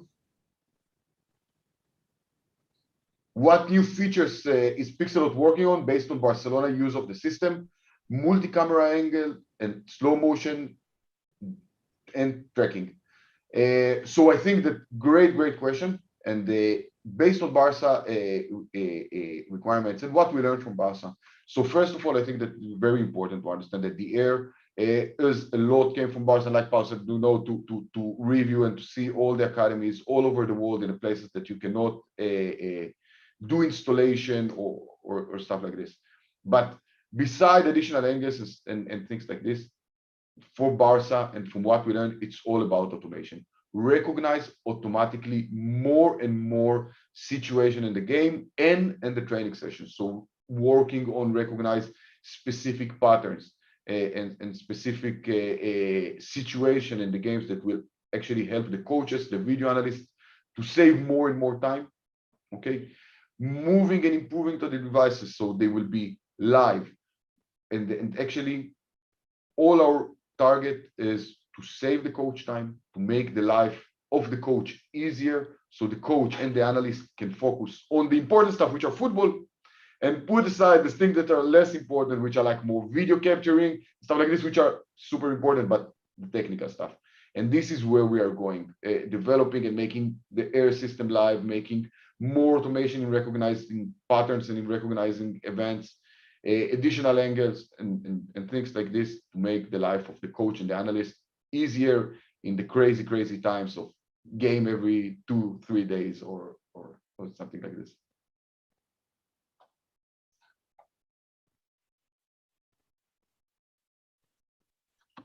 Okay. There is another question coming up. Okay, so which departments within the club have found the technology most useful and biggest gains? So I think that there are actually two departments, and maybe I will take this question to Pau, because I think that the main or the first department that the benefit is the analytics and scouting. And Pau, if you want to share about this, I think that Pau shared a lot of details about this. But well, at the end, everything nowadays comes with technology. So all the departments are using one or another kind of technology, but obviously the one we're talking about today, you can find it in the youth, you can find it in the first team, you can find it in the B team, the same for male and female.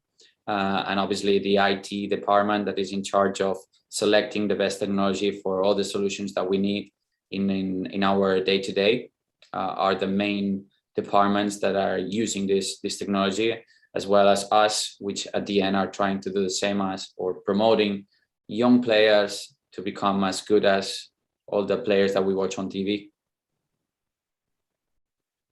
Thanks, Pau. And I think that another department which is using a Pixelot system, and maybe it's a little bit off topic of this discussion, is the media department, which with many clubs, governing body, federations, stuff like this, the media department utilize the same system for media distribution, either is to share live content, to share highlights, and to share different types of content that is generated by the system. And this is exactly when the systems become effective, as it also used by the coaching team, the medical team, the IT team, and by the media team as well for generating content.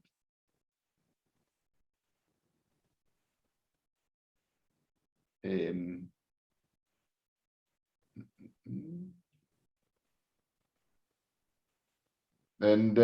yeah, if we have any more questions.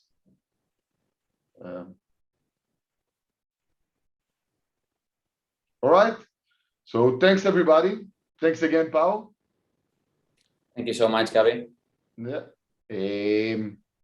And I see just like one last question, what is the future of Pixelot in Barcelona? So obviously, like I said, we are working really close together, and it's very related to the roadmap. Working close together, we bring the technology, Barca bring the know-how, brings the football, and teach us what actually a football team needs.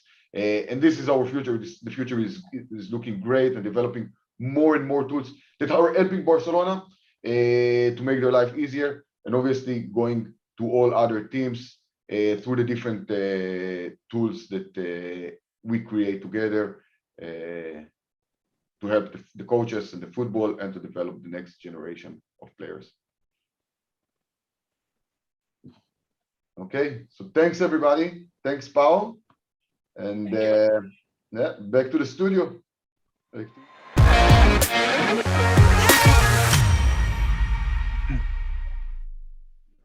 Thank you so much, Gabby and Pal, there to round off Soccerex Connected 100 with our final session. And that, ladies and gentlemen, is all she wrote. 100 days of content, networking, and fantastic panels. Over 150 speakers across 50 plus sessions, workshops, panels, and team talks, and reaching over 100 countries across the world. A special thanks to our event platinum partners, Socios, La Liga, EDP Soccer, Capital Football Group, and GACP, and our presenting partners, the Johan Cruyff Institute, Musco Lighting, Teamworks, and WSC Sports. And of course, all of our partners from around the world. And now attention switches from Soccerex Connected 100 to Soccerex Americas. And thank you all for attending and making the event what it was across the summer. And hopefully we'll see you all again this coming winter in sunny Miami, November 11th and 12th.